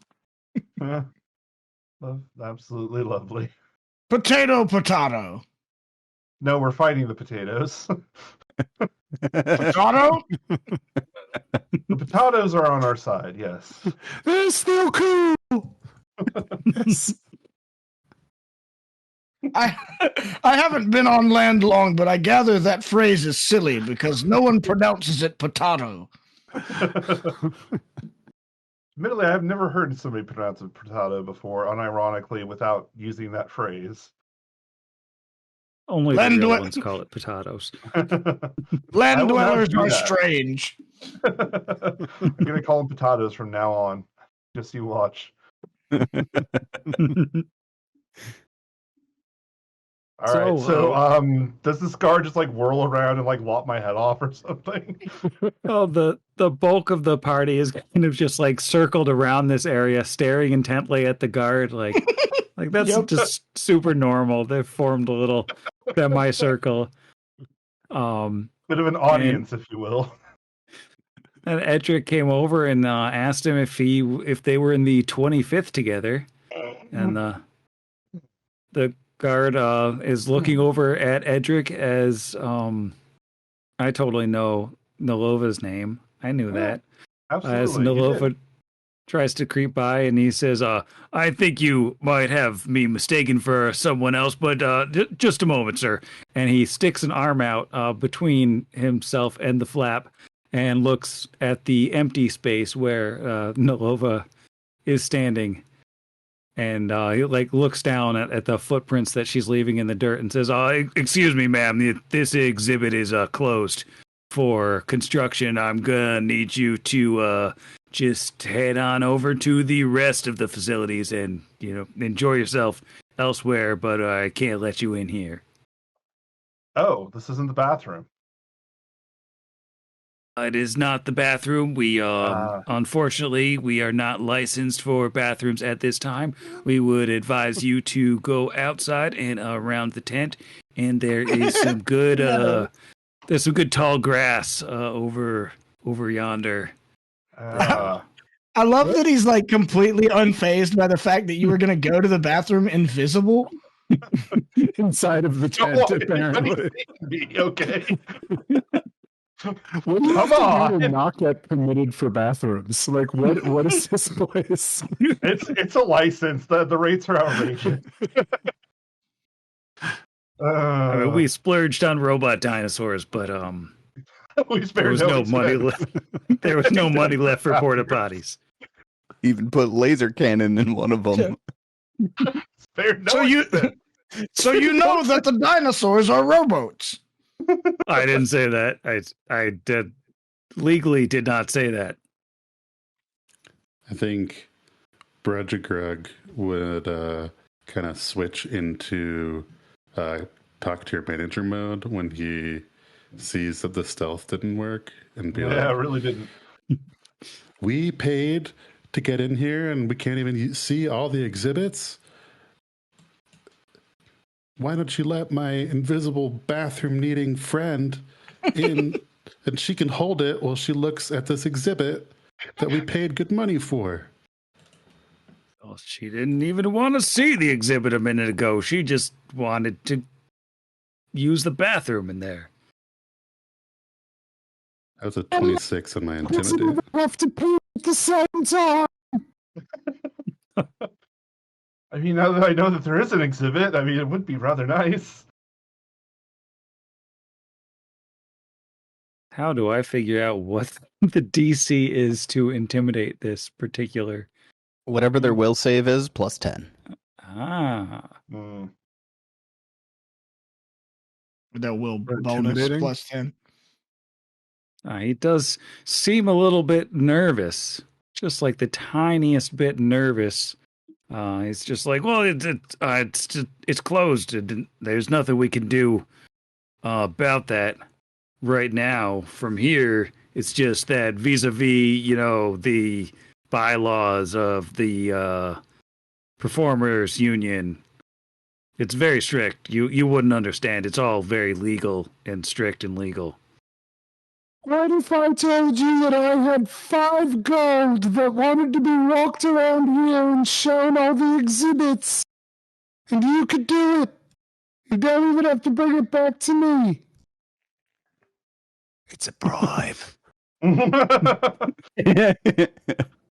Casey didn't pick up on that.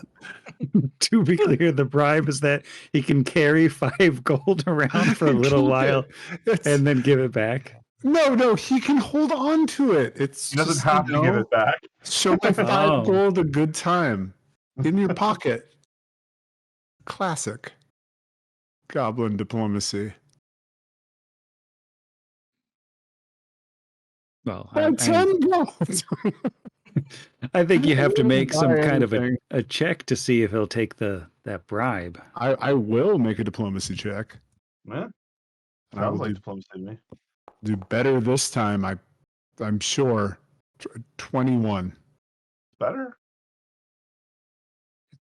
Does not seem like a spicy enough bribe for this particular executive barbarian. I mean, you can see his sunglasses alone are probably more than 5 gold. Did I say 5 gold? I meant 15 gold. I don't understand when the numbers are 2. Because I'm a goblin.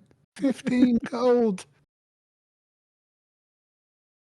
I think he says, listen, you're going to get me in trouble here with this kind of talk. I just think that you should enjoy the rest of the exhibits. We've got like a big old chompy guy over there, and then like there's a thing over there that is just like really racist. And then there's a Oh God. there's You think it is? there's a less racist one over there if that's more your speed. We try to, aim for both crowds. God damn. Really bad business model. Foundry did this to me.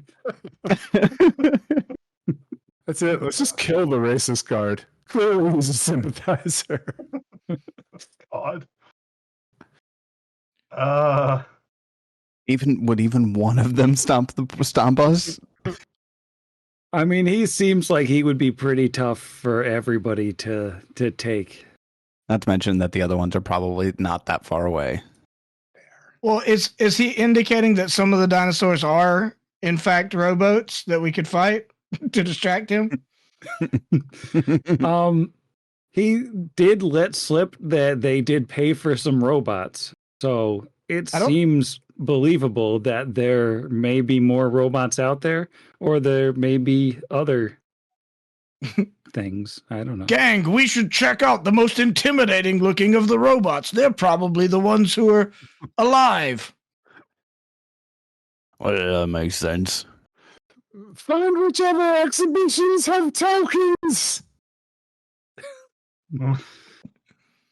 Everything has a token. Oh, yeah, that's fair. It's not a really good metric. All right, I guess we'll continue looking for robots. Yeah. Can anybody even tell, like, if any of these is a robot? I guess I'll. They don't look like rowboats. No, not really. Yeah, you don't see any paddles anywhere. That one has fins. That's a bit. That's like a rowboat. Closer.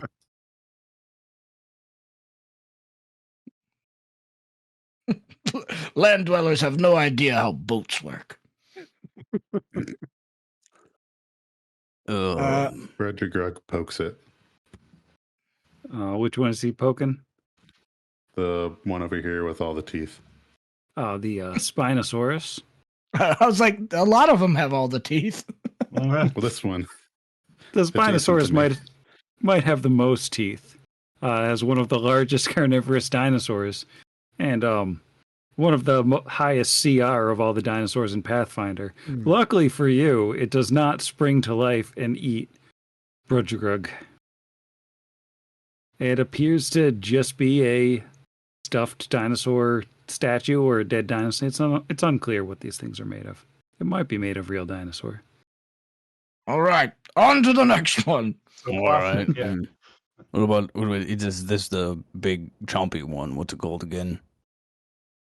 The little arm one, yeah. Yeah. Oh, that is, of What's course, black widely say? regarded as the king of dinosaurs. That is a Tyrannosaurus. How can he be All right. king? He can't even put a crown on with those stumpy arms. Maybe he has his Well, I mean, I subjects guess do it for him. there you go. That makes sense. Maybe they were an autonomous collective. He certainly wasn't elected, You I didn't definitely vote learned for some him. things in the deeps. but he also does not spring to life upon being poked. Mm. So, does anybody know what, like, I think I asked this already. Does anyone know what a robot looks like? Like, these are pretty convincing dinosaurs to me. I feel like maybe like crafting or something like that would be helpful, but I don't have it, so Yeah, you could do crafting, you could do perceptions. I guess perception, sure. Perception I can do. Numeria lore. Numeria lore could be, or lore for places that actually have dinosaurs. Dinosaur lore, as I definitely told you during character creation, would be very important. Of course. Super useful, yeah. Yeah. Pretty That's why I took Uh, Elven lore instead, because I'm a rebel. I got a 25 perception. Oh, the 25 perception, you're pretty sure that the Carnotaurus in front of you and the next one over, the Triceratops, those look like they're inactive. They're not robots, at least. If they're robots, they're very sneaky about it. Well, if that ain't it. I'm beginning to lose heart that we'll ever find more robots. There's more history to destroy. Perhaps this one with the large horn? Yeah, what about this one? The Hadrosaurid.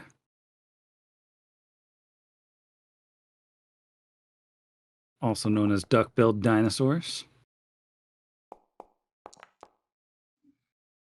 28 perception. Yeah, let's say 28 sounds pretty good.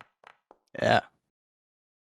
Yeah, Let's I go with think that one. that you can hear the whir of the servos inside, to borrow a phrase from Jonathan Colton. This appears to be a robotic dinosaur. Around that sword, and he'll nod to his companions. Right. Do we want to just hit it? Do you want to, like, check and make sure nobody's watching first? We'll poke it, and so it attacks me first, and then we have to defend ourselves. Right.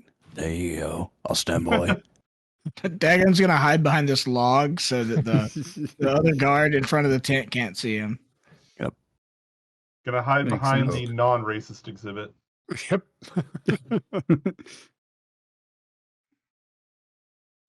Poke. All right. All right. Yeah, I mean, when you poke it, it springs to life. We seem to have a robot dinosaur, so let's roll for initiative. All right. Yes. Yeah. This can only end well. This was totally worth the 5 silver.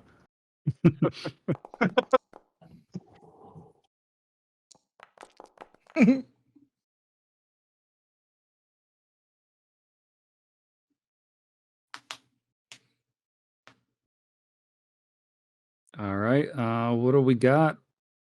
Let's start with. I'm so good at names. Brugergrug. Bridget Grug with a natural 18 gets a 29. Nice.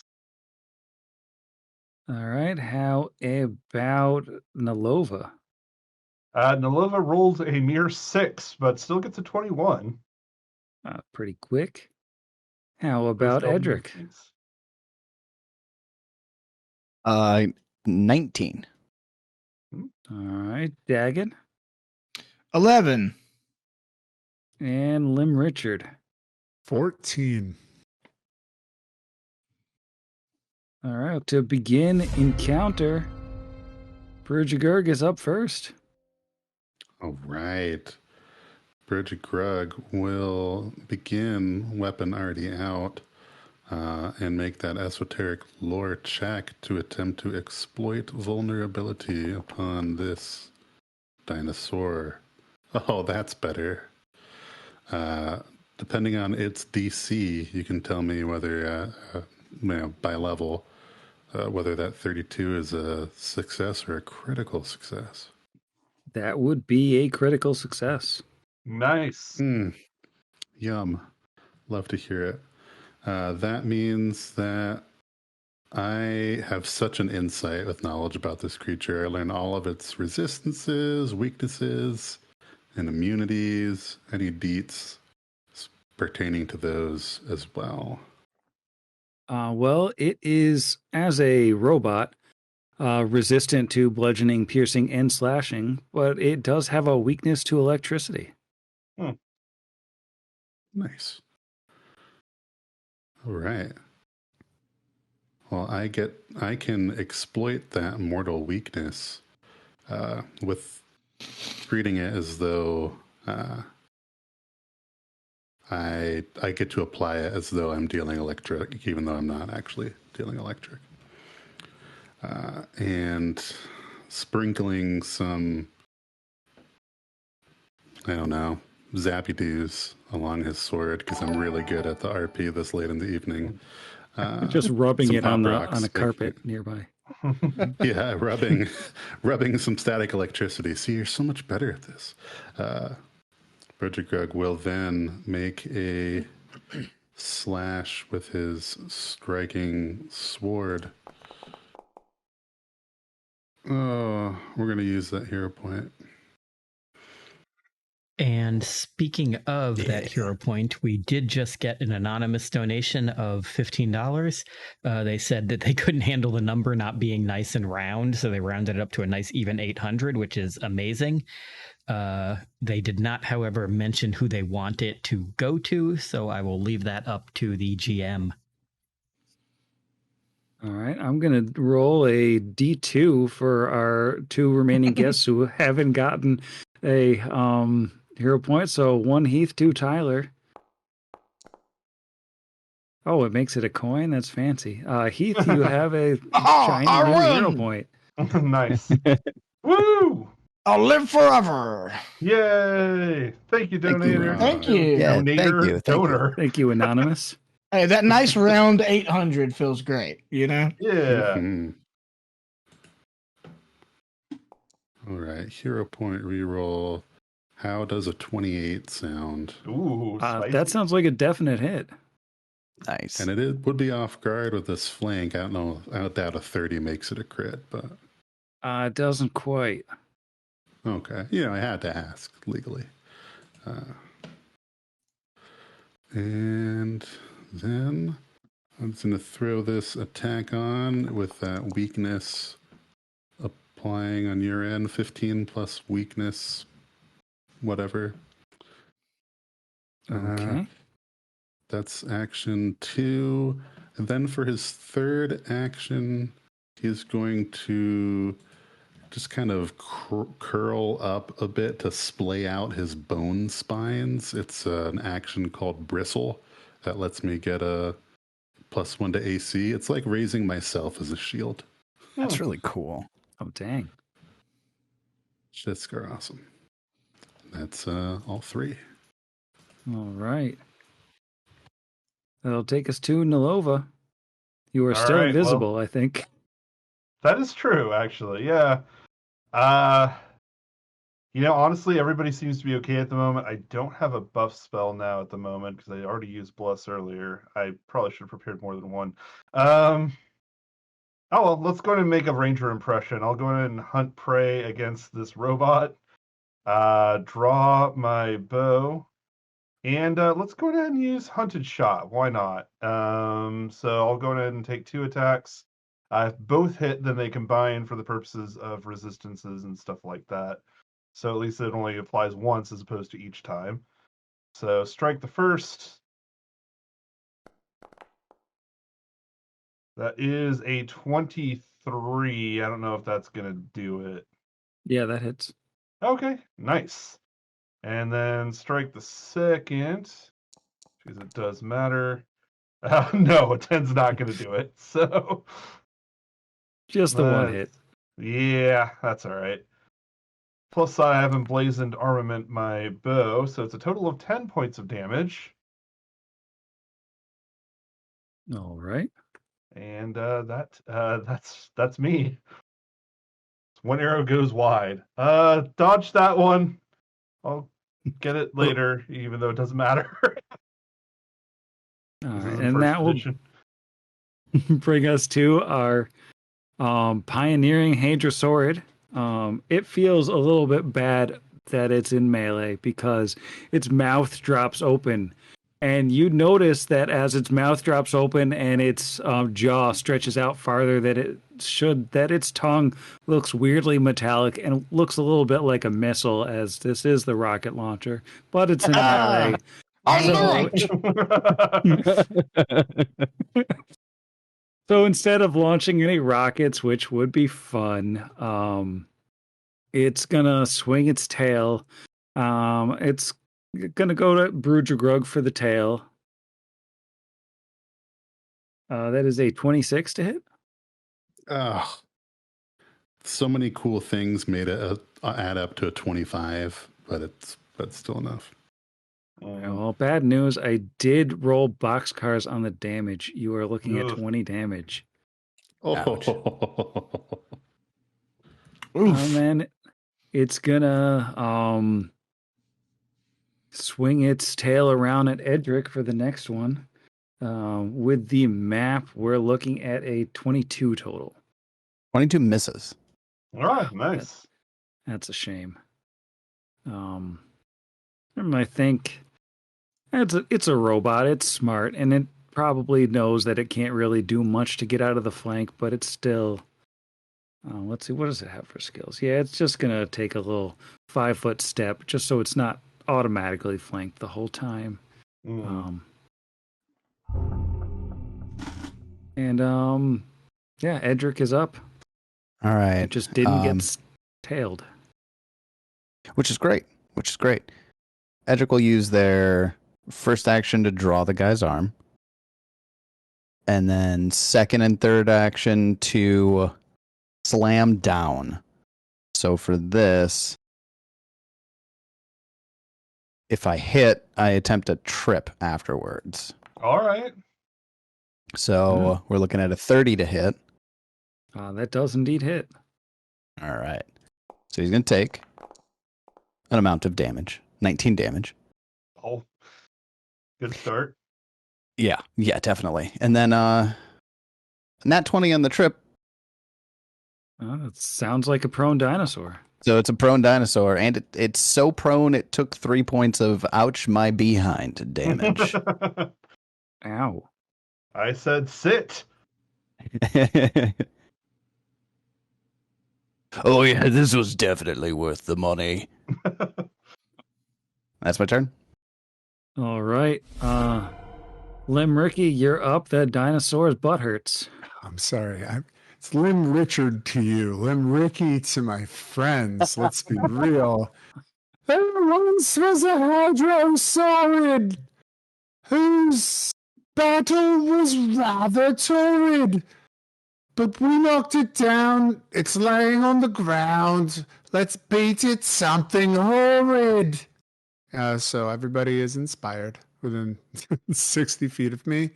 Then I'm going to use my remaining 2 actions to shoot off another telekinetic projectile. I'm going to roll a spell attack here. It's a 14. How does a 14 do, Sam? Unfortunately, 14 is not going to hit the Hadrosaurid. It's okay. The end of my turn. All right. Dagon, that's going to bring you up. All right. Dagon is going to start off by casting fear on the creature. And so I'll need a will save. How about... That's not the real die. Wait, where is my die? I lost it. That is a 24. Okay, that's a success, not a critical success. So it will be frightened 1. All right. So -1 to basically everything for a round. Where'd they go? It's a frightened prone dinosaur. Nice. And, And I'm gonna shoot missiles. and I'll use It could. It could. I'll use my third action to give my familiar some actions. I'm gonna move it up. But I'm not gonna use its second action because I don't have anything I can do with it yet. Swallow whole. Swallow Right. whole, yes. Hold like Okay, I would like to spend. I'd like to spend 1 action to swallow whole this. What would it be? It's what's bigger than large? Huge. It's a huge creature. Huge. Okay, yeah, huge creature from my tiny frog. Solid move. Jeremiah was a deep bullfrog. You haven't noticed his third eye. He's not really a frog. He's a creature of the deeps. It's like a flirkin. Basically, yes. But it's a Fergan. But that's my turn. I made it feared for you guys to be able to hit it more and it to be crappier at the things it can do. All right. Cue the Roger JoJo Grug. beatdown meme. Toss the wine glass over my left shoulder. Yeah, there you go. Woo! Actually, that's my right shoulder, but you know what? It's fine. There's love for the audience. Yeah. If you could There see you go. it. That's the important part. Yeah. Roger Grug sees no reason to try and flank it as it's off guard enough right now.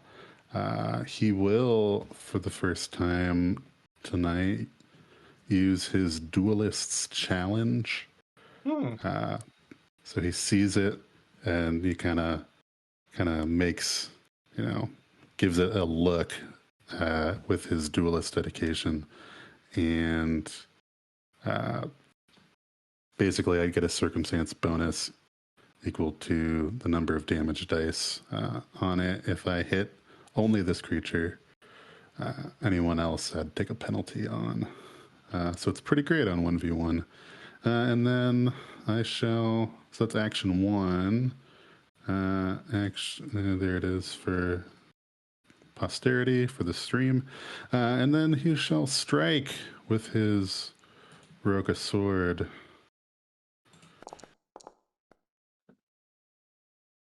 That's a 24 against its prone frightened AC. 24 hits. All right. Nice. Excellent. Very nice. Then this is going to include the weakness again. I'm just going to add in that challenge bonus since it's a striking weapon. So that is bad. 21 plus minus the resistance plus the weakness. Always a good time. It's got all these penalties. We'll just do a map strike. Do it. All right, it's Why looking not? quite Now's hurt. the time.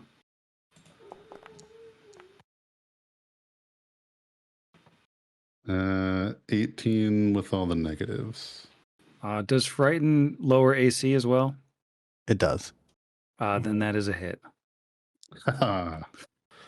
Phenomenal.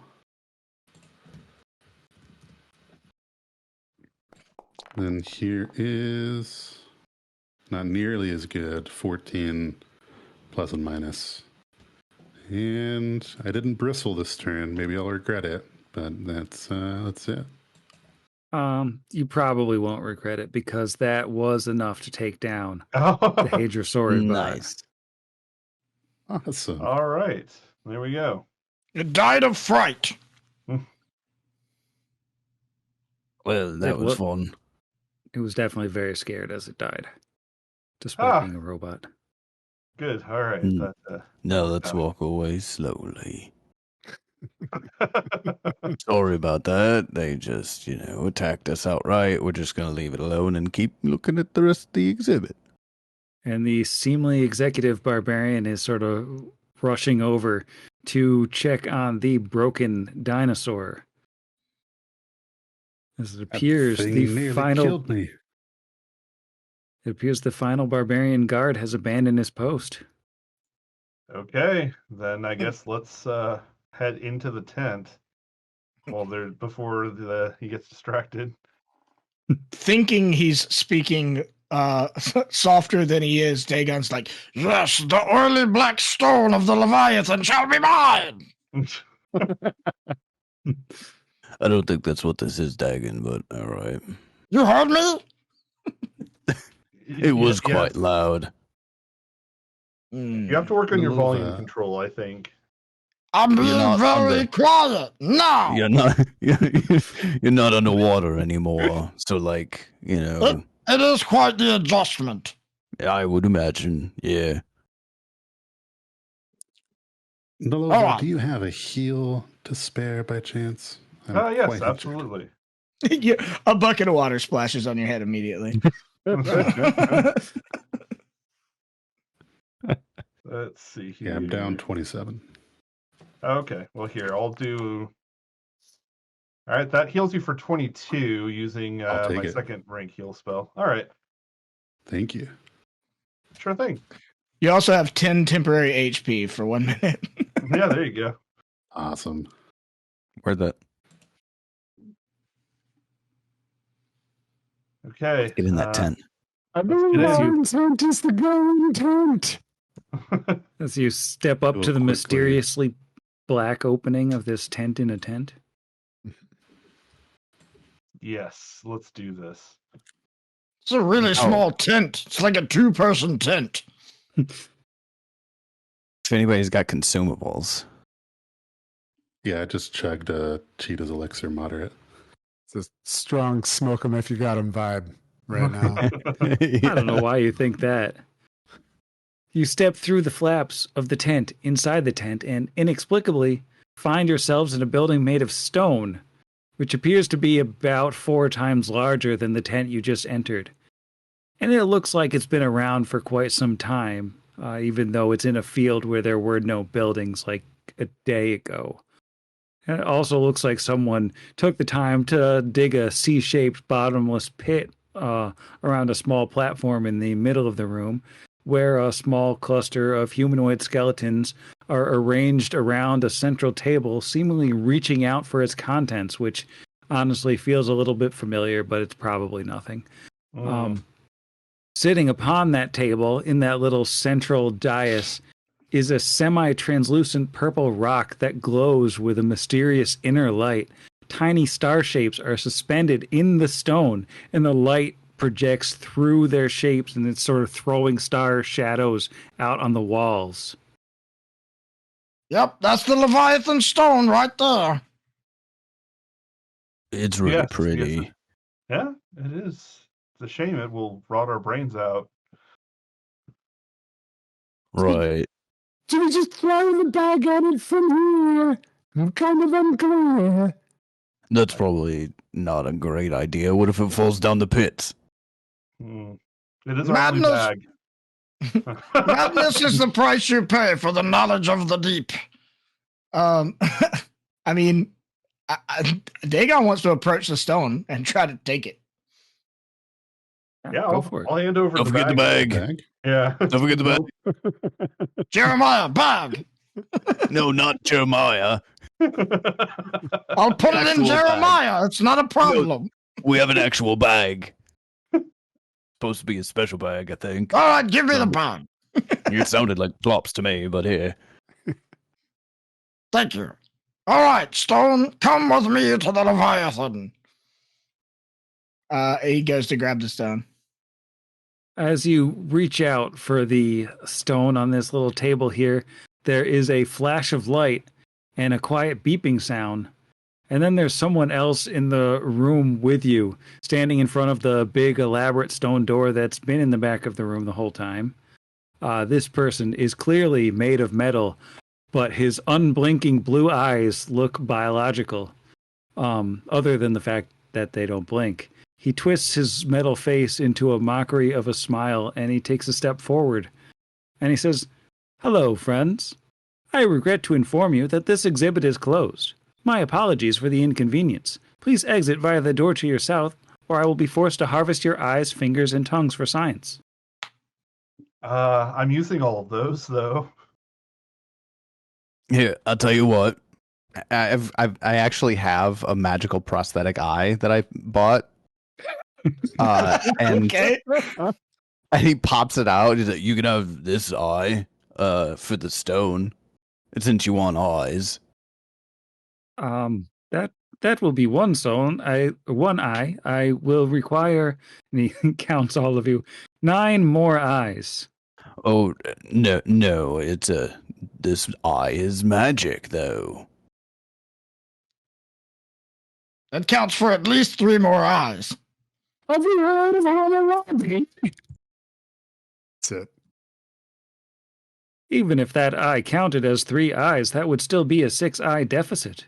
I require either all of your eyes and all of your fingers and tongues, as mentioned before, or I require you to leave. Wait, did he say fingers before? I remember the tongues. I don't remember the fingers, but I think you did. Right. Did he? Sorry, I guess I got caught up on the eyes and tongues bit. That sounds terrible. Hey, Robo, you want to fight about it? I mean, we could just leave with the stone, it seems. I like to fight. Oh, okay. Actually, we came here for something, and we're gonna take it, and then we're gonna leave. This belongs in a museum. Which this might be. A more reputable museum. This One is that the did not most mysteriously reputable terminate. museum that I know of. Yeah, I think it's the only museum you know of. It's the only museum that I have made, perhaps. Please, if you would like to fight, I would be happy to kill all of you. Oh, no, that sounds good. Yeah, Does it? let's go. Can I don't have put to the pray in bag? Can I put the stone in the bag, like real quick? Yeah, before he you can attacks totally. us. Okay. Yeah. All right, we'll be taking this. Definitely getting all my silver's worth on this one. And the stone is Well, they didn't stamp us for re-entry. the stone is pretty light as you throw it into the bag. Like the bag itself is heavier than the stone. But it sounds like it's time to roll for initiative. Great. Oh, no. Nice.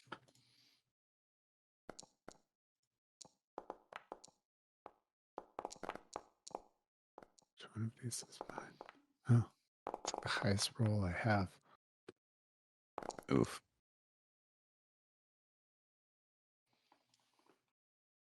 Big-headed suckerborg. Oh. You have found the Suckerborg. All right. I don't Lim know what Richard. that is. Lim Richard came through the 21. That hot Nice. 13 off the die. Nice. How about Nalova? Nalova rolled a 12 for a 27. All right. And how about Brujagrug? That is a total of a 25. Okay. Dagon. 22. And finally, Edric. 14. All right, we got some pretty good rolls there. Unfortunately, the Suckerborg has outrolled all of you.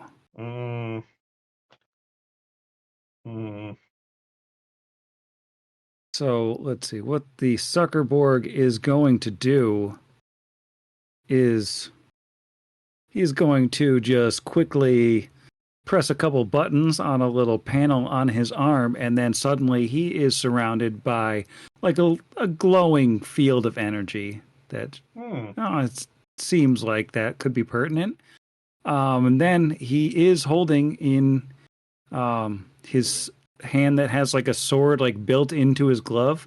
In that hand, he has a little grenade which he will pop the pin on and throw it right into the middle of the party here. I need fortitude saves from everybody. Fortitude save. No. Okay. Erg.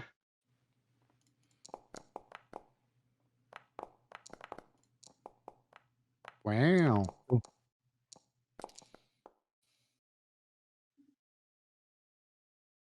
All right, going in initiative order, Nalova, what'd you get? I rolled a 15 for a 25. You're fine as the bright flash of light emits Yeah. out of this. All right. How about Brudgegrug? Natural 2 for a 12. Oof. You are dazzled for 2 rounds. Gross. Oof. How about Dagon? 25. You're good. No dazzle for you. Lim Richard? That's a 22 for old Lim Richard. You are also good. And Edric? I got a nat 20, so 33. Nice. All right, you're not dazzled either. Only one dazzled person. Then he is going to spend his third action to look over at Edric, who is closest to him, and he's going to kind of scan the metadata on Edric and roll just a little lore check against your DC by level. He will get that. It sort of seems like he has exploited some vulnerability in you. So we might have more than one person who can do that in this particular battle, but his turn is over for the time being. Uh-oh. Which will take us to Ross. All right. I guess I'll go on ahead and start. Let's go ahead and declare this guy as the target of my hunt prey. And instead of shooting him, I think I'm going to start by calling down, in the name of the moon, I will defeat you, as I shoot a moonbeam at him. Oh, wow. All Nice. right, let's go. Let's see here. Attack roll. That is a 19 Very nice. for a 30. Wow. Yeah, that'll hit. All right. I'm going to guess it's not actually a critical, though. It is not. That's all right. That's all right. Still going to hurt. And it does dazzle him for a round as well, which is nice. Dealing 18 points of fire damage. Wow. That seems to go clear through that magical field around him and do a little damage to him, too. Nice. All right, I've opened the way. That's kind of creepy. All right, Brudgegrug. Okay. So this creature is concealed to me, but exploiting vulnerability isn't an effect. So I don't think that super matters. Does that sound right? Because I'm not trying to target him with an effect or an attack. It's a creature. I'm just holding my implement, and a creature you can see. I can see him. He's still just concealed observed. to me. So, sounds good to me. Here comes an esoteric lore check against his DC by level. Womp womp. Yeah, that is not enough. That is a fail. Yeah. Yeah, I suspected as much with the womp womp. And then I will stride up to this creature, quick draw my sword, and take a swing at him. I do still get his personal antithesis, so I'll get +4 on my damage should I pass the flat check and also hit. I've given myself the dazzled condition, so Foundry should automatically take care of that. And let's see. Should roll 2 dice. It didn't. So that'd only be a 22. I'll roll the flat check if that would hit. 22 does not hit. Okay, then I'll not worry about the flat check. I'll do it manually next time. Well, bummer of a turn, gang. All right, Dagon, you're up. You've got a rock in a bag. It is suspiciously light, and you can see on the table where the rock used to be, there is a flashlight pointing up through it, which appeared to be shining the light through a semi-translucent rock. Oh, it didn't magically glow. Yeah, I mean, he kind of looks back, sees the flashlight, disappointed, and then looks back and hoping that Edric is cool with it, is going to cast Enlarge on Edric. Oh, Okay. I'm so cool with it. Yeah, there you go. He extends his hand and some vaporous sort of mist flavor comes out and envelops you, and you grow to size large, and you'll have 5 feet more of reach, and you'll do +2. Is it damage? Yeah, +2 status bonus to melee damage. Amazing. Oh, I like you, Dagon. Oh, thank you. And then I would also, I share a language, even if I don't speak it well. Is he a robot? You can't intimidate him? He does appear to be a robot. Oh, okay. Dang it. I think you can still intimidate robots. Let me just look. It's about whether it's immune to mental and fear. Yeah, they are. Or if it's mindless. I don't think it's mindless, though. Yeah, it's not mindless, and it doesn't have the feat. Yeah, it says what motion effects still work on them, so I think you can still intimidate them. Okay, cool. Well, yeah, then I would like to attempt to do so. And that is a 23. He does not appear to be intimidated. Oh, dang it. Okay.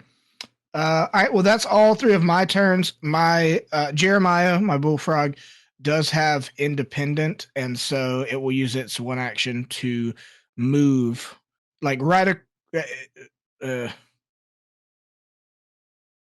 would take a leap to go across this C-shaped thing. So 5, 10, 15, 20, 25. Okay. So he moves up. Yeah, the frog comes and moves up next to Edric, and you see it's doing its best to do a battle stance. Puts its arms down, it's rubber. We got this, Jeremiah. It has a very similar voice to Dagon. And that's my turn. All right, Lim Richard. Lim Richard is going to take 2 actions to cast haste, hasting everybody within 30 feet of him. So y'all are hasted. That's 2 of my actions. My remaining action. There once was a bug sucker who Bixby would have called a mucker. You all are fast, so go kick his ass and beat this mother. Well, anyway, this is so it's mother trucker. And that is Lim Richard's turn. Hate being that guy. Unless you can heighten up to 7th at 5th level, haste just targets a single creature. Well, then I'm going to haste Big Friend. Yeah, that works. Bigman. I mean, I'll take it. Yeah. Yeah, we're just pumping Edric up. That's awesome. Yep. Enlarged and hasted. Let's go. This is gonna get. We're a very meta party. We understand this is a game and how it works. Jeff, you can always be that guy. Please be that guy for me. Always. All But right. you did inspire us too, right? Yes, you are inspired. Cool. You're inspired, and yeah, Edric, you're up. You're inspired. You're big, and you're fast. Edric feels like $1 million right now. This is a problem. I'm not a fan of this. Yeah, Edric uses his quickened action to get here, And would it be reasonable to say that coming into the tent that I would have my guy's arm out? Probably. I mean, y'all were talking about smoke 'em if you got 'em, so I think you were considering this the potentially time. dangerous situation. Yeah. Yeah. Then for his second and third actions, I'm gonna vicious swing on him, and let's see if we can make it hurt. As part of vicious swing, does that considered a strike? It is. Well, so strike is a subsequent action of it, but yes. Okay. Well, when you make your first strike, can you first make me a will save? Oh yeah, absolutely.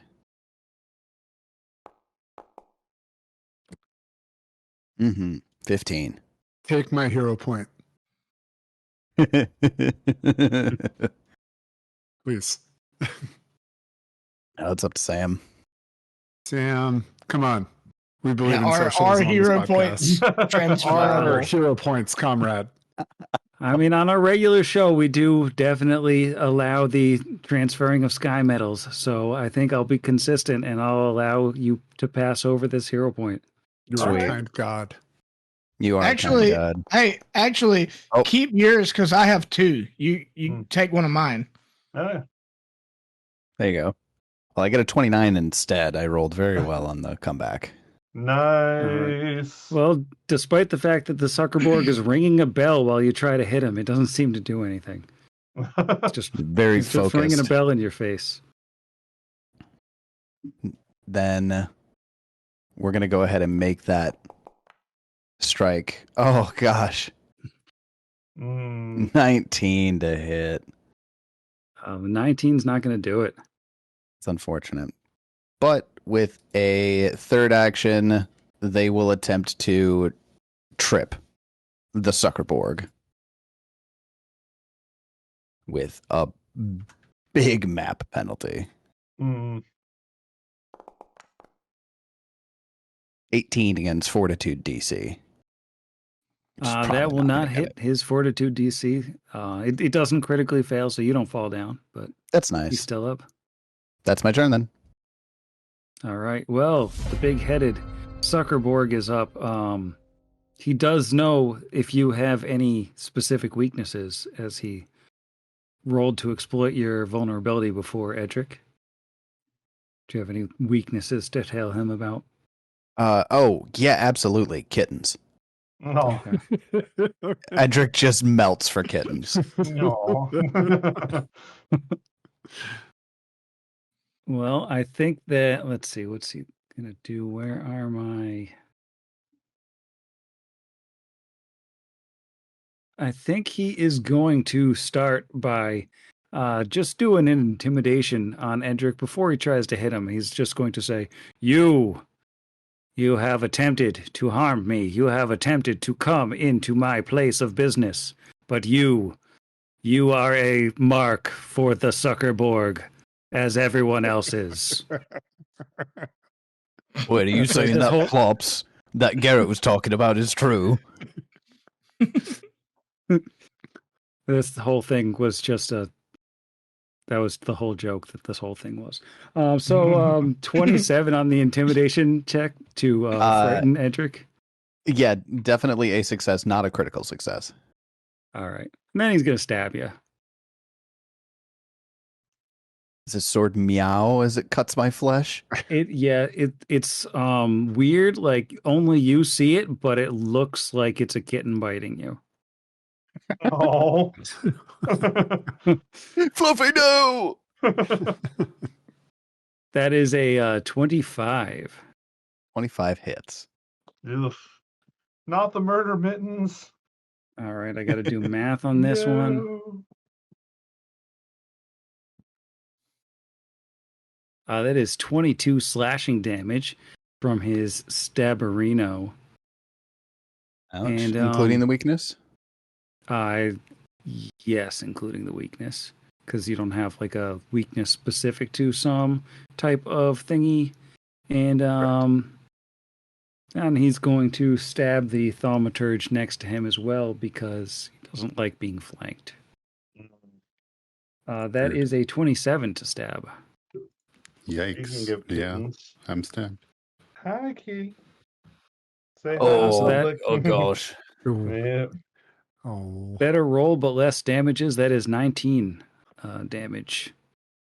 If it's has it been less than a minute? Do I still have those temp H pizzles? Do you think? I mean, I guess you chugged potions and basically walked in. got right into it, like basically right after you walked in. So I guess you still have your temp HP. Woo!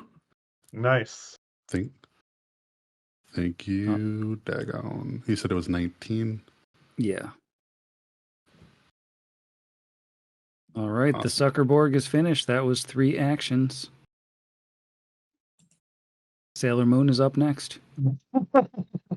Unfortunately, I'm all out of moon tiaras, so I just had the 1 point. I love sailors. They're delicious. That's you're really unnerving sometimes. You know that? Please don't eat me. I don't have very many vitamins or nutrients. Let's see here. From there we go. Let's see here. So, from what I remember, Edric took a pretty decent hit. I don't know how you're looking, but It wasn't roughly a quarter of my HP, so I'm still doing okay. okay. So at the moment you're not in dire need, basically. No, not by any means. Okay.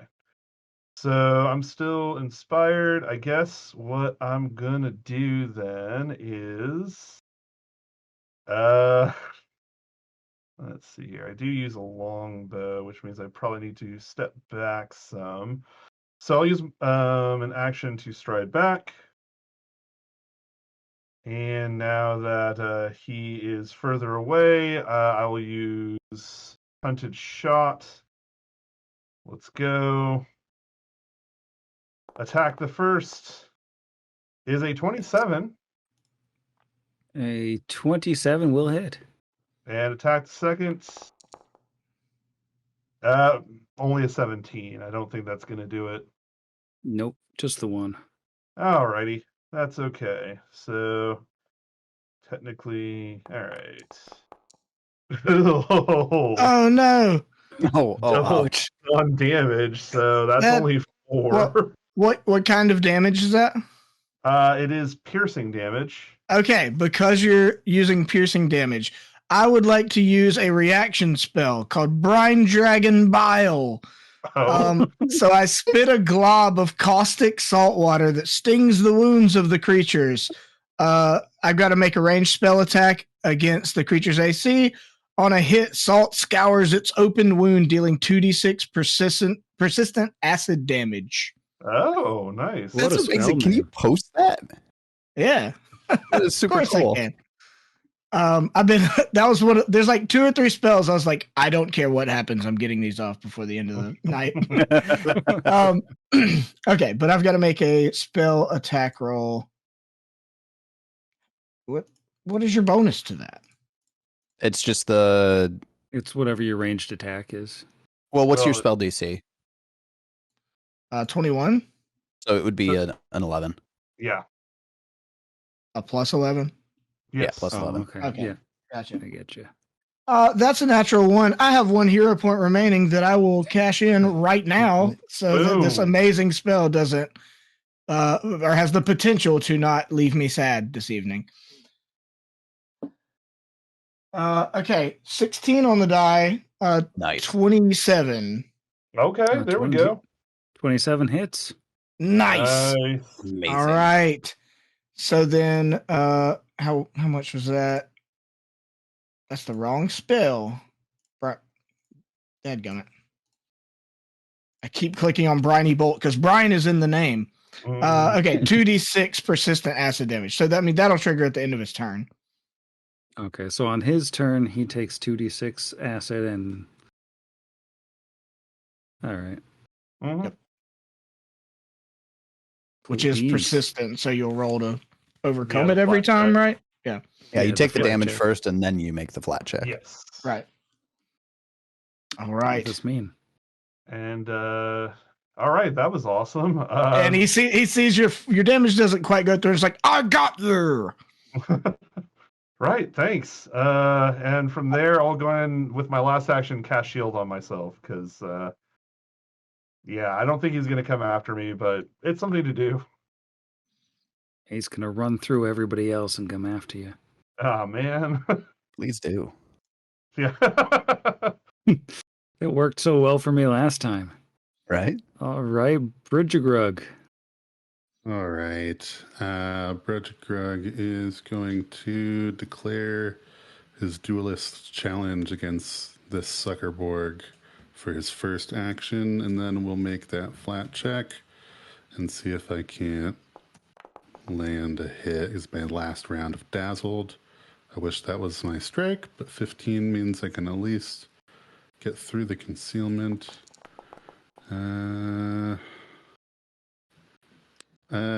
24 against his off-guardedness. With the off guard, that will hit. Nice. There we go. Heck yeah. Awesome. Then here is my challenge bonus included. Kind of middling. 20 damage total. It's a nice chunk. Thank you. And then he's difficult to hit, so we are going to bristle for the third action. And that will do it for Bridgegrug. My Dazzled will now fall off. All right. Dagon, you just brine globbed all the wounds. Yep. He feels the brine flowing in his veins. I would like to then cast slow on this Joker. And so I need a fortitude save. Fortitude save. Yep. All right. Very nice. Yep. Let's see. That is a really good roll. How's a 33 sound? That's a critical success. So nothing happens. That is unfortunate. This That's a is big one of swing. this is my first time playing a prepared caster, and now I understand the pain. Mhm. Especially on the Saber Sucks, yeah. Yep. Yeah. Okay, but that was 2 actions. And so I've already tried to intimidate him. I don't really know what to do with a third action. I will use my third action to give my oh no, my focus spells are probably 1 action. That's what it is. Dang it. I set him up too far away. I have an ability that triggers with a 10-foot range, but my friend is 15 feet away. So I will use my action to move, and then he'll get 1, or Jeremiah will get 1 free action because he's independent. So I'm going to move like over here with the bag, get closer to the door with the bag in case they go south, and then just use Jeremiah's 1 action to like guarded step 5 feet closer.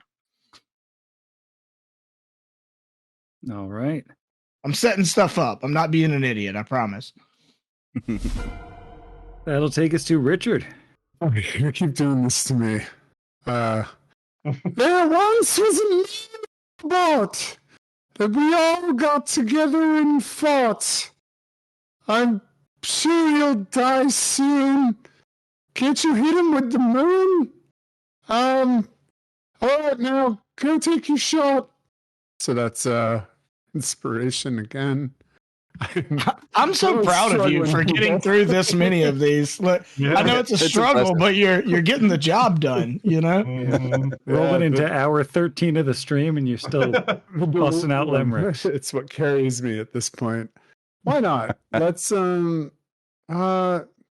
wait, Jeff, I know nothing about a sword thaumaturge. Would you benefit from being a speedy slicey boy? I mean, who wouldn't, you know? Speedy, slicey boy, you say? I mean, it wouldn't hurt. I'm not as effective as the already speedy one. I mean, I have another spell slot. It's either haste or make waste with slow, most likely because it'll beat my DC. So I'm gonna just haste you. That is going to be my remaining 2 actions. You're a speedy pokey boy. All right, we got double speedy slicey boys. And one of the double speedy slicey boys who is also big. It's your turn. It's yeah. Speedy slicey biggie boy. So I wanted to wait until my turn to bring this up. Apparently, I don't play fighters very often, but bravery means anytime I would gain the frightened condition, I reduce its value by 1, so I would not be frightened at all. That's me. So I'm going to drop that off. When you're that big, you should be fearless in combat. Right? Fighters seem like jerks. Fighters kind of are jerks. She's like, nah, bro, I'm good, actually. Nah. Right? Nah. I am going to... We're going to go for another vicious swing on this. Vicious swing. Vicious Whoa. swing. Wait, he's been demoralized. I could still demoralize without... Because somebody else demoralized, that doesn't mean that I can't demoralize him. If I recall correctly. Yeah, it's Yeah. one. Yeah, He's it's on only a immune to person the by one. person basis. Yeah. So I'm going to shoot for a demoralize first. That won't... Yeah, 18. No, he's still got his morals. Okay. Does he though? Such he? as they are. Oh, I'm so glad that was my attack roll. 34 on the vicious swing. Ow. Yeah, with the off guard, that is a crit, but he does ring the bell while you're slashing at him again. He has So his will save? reaction back. So yeah, we'll save first. All right. 28. All right, you're fine. Nice. He does also have the he gets a flat check to potentially negate your crit thanks to his Starfinder gear. He needs a natural 20 on it because it's only tactical. I did just roll a natural 20. Lie in front of our It feels a guests. little wasted, but his tactical force field has rendered the crit as a regular hit. Dang. Okay. Well, that's all right. Still vicious swing damage here, and I get the enlarge extra damage. So 22. He's gonna die soon, anyways. Okay. All right, 22 damage, pretty solid. Nice. And then we're going to, on the last one here, just do a regular attack. I'm kind of swinging for the fences. Yeah. Actually, I think I get to do that 2 more times. So I'm going to do that Yeah. 2 more times. 19. 29. It's not 29. It should be 19. 19 does not do it. Okay. Then last attempt. Yeah, definitely not with an 11. That's my turn. All right, which brings us to the top of round 3 and back around to the Suckerborg, who has been taking a licking. He is, for the time being at least, still ticking. So he is going to take a step out of the flank. Why won't it let me move him? Because I'm on the wrong tool. All right. He takes a 5-foot step out of the flank. He's going to take an interact action to draw another grenade. And he's just going to toss... Now, what is the blast radius on this? He would know what the blast radius was. Oh, it's only a 5-foot burst.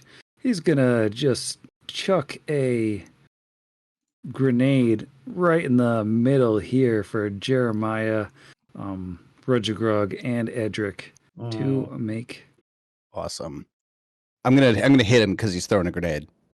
Oh, yeah. He didn't get far enough away from you. Unfortunately, with the Does it have 5-foot step. manipulate action? 21 probably won't do it though. It You is a know what? You want to have one of my hero points? We might as well use them. Yeah, I mean, exactly. If that, Go for if, it. If, Take if it. you want to do it, all right. Have my hero We'll do it points. We'll do it again. 28 this time. 28 does hit. There we go. I don't interrupt the Boom. action with a crit, but another 17 damage. All right. He's Slice. Thank you starting very to get much. Thank quite you. hurt. You're welcome. You said that was a manipulate? It's To manipulate draw to interact, isn't it? To draw it. Because I've got my implements interruption, which is All right. not quite. The ranged attacks don't trigger it, but otherwise it's a reactive strike. All right. Nice. That's messed up. Oh. Oh. Quick, 3 quick. on the Somebody. No, I'm just kidding. All right. What a prod. We've already got Newt in here trying to get them to throw a bone golem against us. Oh no. Wow. If only I had a bone golem wrapped. I do need a reflex save against the fiery explosion from Edric, Jeremiah, and Brudgergrug. Oh wait, what kind of save? I'm sorry, I was reading Reflex. spells. Okay.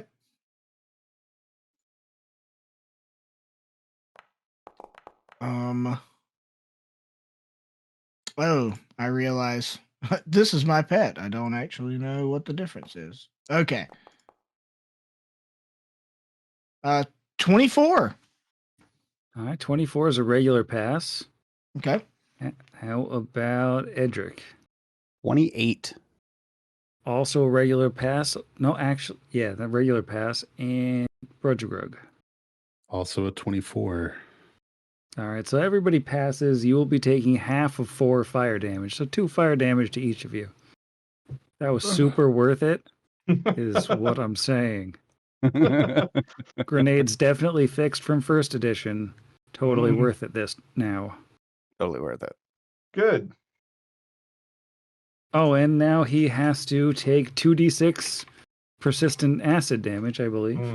Oh, If you want to roll that for me, Heath. Oh yeah, cool.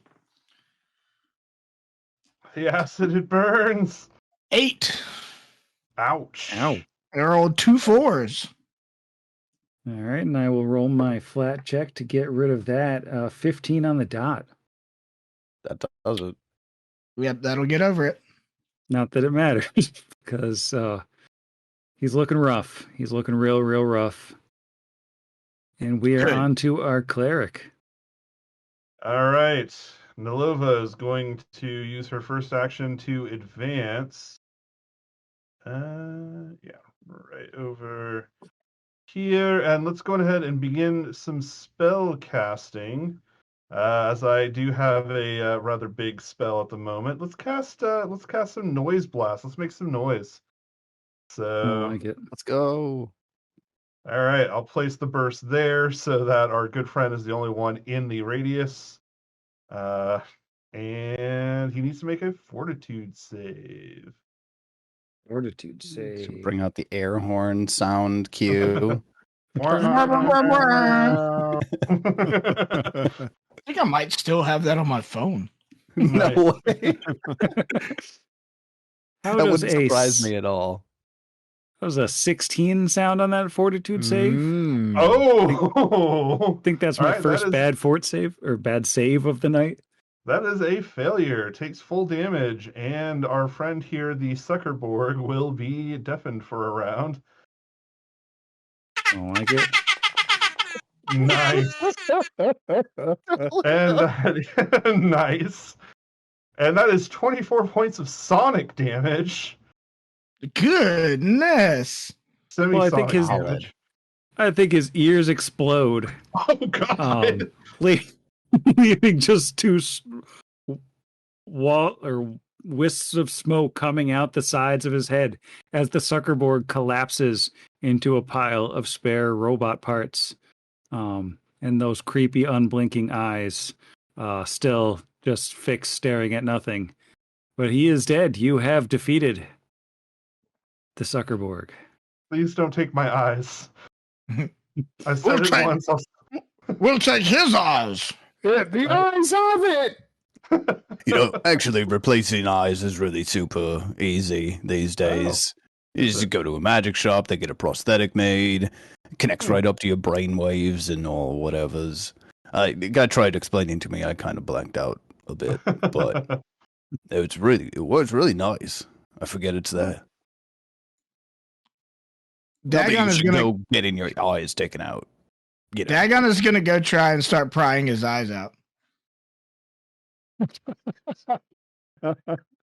Well, I know in first edition that would be a survival check to claim a trophy. Mhm. I don't know if they've brought that macabre. I can roll mechanic. survival. Sure, go for it. Natural 20 on survival. My only one of the evening. And how appropriate it is. Dagon has a brand new shiny pair of eyeballs to bring home with him. Yay! I shall be favored by the Leviathan Lord. He likes eyeballs, does he? Any kind of gross or terrifying things, mostly, yeah. Oh, all right. Seems like an all right guy. He's inconceivable. We should probably yeet this body into the void. That may not be a bad idea, I guess. Like, we can do it respectfully if one of you has morals. Just No, not at all. good. Just You know, I'm all right, I guess. unceremoniously rolls him in. Yeah, I just want to say this because it's something I wanted to get off all night and I didn't. Dagon positions his familiar near enough the body and the body near enough the edge, and then uses a hex called Life Boost, says to give Edric fast healing 6, but that triggers my familiar's ability to blast someone 5 feet in any direction. And so, the toad, Jeremiah, blasts him into the pit with a wave of water from his outstretched mouth, obviously. Oh, that'll do. Yeah. I know Yeah, I I think shouldn't that's show off, but it's pretty cool. I think that's about as unceremonious as it gets right there. Oh, Getting water blasted into a pit body. by a frog. I never understood a word he said, but he blasted people just fine. I actually don't know. I think that's the lyrics of the song. Please, if someone is older than I am, tell me. Three Dog Night. Good job, Jeremiah. All right, let's get out of here. Yes, I What's the think stone door? that's enough brain potatoes for one day. It's still weird we didn't see any brain potatoes. Mm. Yeah, there were Yes, no I think. noticeable brain potatoes. Well, We I did think get some bystanders killed, though. It's like a I was positive. really trying not to think about that. Oh, I was just focusing on my, up notes. Anyway. Well, Well, I I guess- appreciate the attempt. I guess we take this not actually shiny rock back to Garrett and then tell him that the plops he was talking about with the crazy alien invasion might actually be real and it's just robots. Mm. Robot aliens? I don't know. Oh, Mom. Roger Greg will grab the flashlight then, so we can show Garrett. Otherwise, he won't believe us. That's a good point. Makes sense. He's a very evidence-based guy. So this was a magic rock. Magic! Empirical Garrett. Unfortunately, by grabbing a piece of technology, you've made yourself a target for the Technic League, so they all Yeah, it's fine. swooped down. Oh, that's too bad. Oh, Mom. It's just robots. Robots are boring. Everything's freaking robots here. We are in Numeria. It makes sense. There was a lot of robot dinosaurs, too. I guess that's like big robots. That's kind of cool, but like You open up your window and you throw out like a mug and it'll hit a robot. It's true, and you're the one who sent us to the museum. So I think we can all agree that museums are boring and do nothing for children. That's what we should take away today. Yep. Don't go to museums, kids. Be sure to not engage with your learning, children. As if there's one moral we want you to take away from this tonight, kids, it's that to stay away from museums. Yeah. That was about 13-hour stream. And honestly, drop out of school if you can. It's not worth it. It's true. If we can just impart the danger of libraries, museums, and just organized education in general in you. As a librarian, I resent that. But in light of our current situation, maybe that's true. Well, at least if there's a dinosaur exhibit. Maybe just be wary of dinosaur exhibits. True. So does this Now mean I want to go to the museum because maybe the dinosaurs will come to life. You know? Yeah. I mean, I don't have magical powers, so I don't want that. Good point. Yeah. So does this mean that you don't need the oily purple stone that I could use to turn into my Leviathan Overlord deity? Well, you can keep the freaking stone. It's not even cool. It's very cool, and the Leviathan will show you. I don't think the Leviathan's cool. Oh! He storms off with the stone and the eyeballs in hand, you know? I'm gonna go make sure he doesn't go eat any children. Have a good day, Garrett. You can tell him I was just speaking out of hurt. The Leviathan's very cool. I'll let him know. This was a paranoid gnome who never went too far from home. Puts his hands on both of his shoulders, maintaining eye contact. He kept his thoughts in with a hat made of foil tin. And it stopped him from using a comb. He messes with his hair and runs out. So it's the end of this character, gang. Well, it was good working with you. I guess if I'm ever back again, good luck. And Bredgegrug would just look at him and say, "Of course, there's never anything with potatoes." And he would walk out, and then maybe Garrett would see Bredgegrug's name and flip it around backwards and realize it was Gurgajerb the whole time. No. Dun, dun, dun. Mind blown. Just out of curiosity, how far away is Numeria from the closest ocean? It's kind of fun. It's like William Parson is near us, right? No Like, reason. There. Yeah.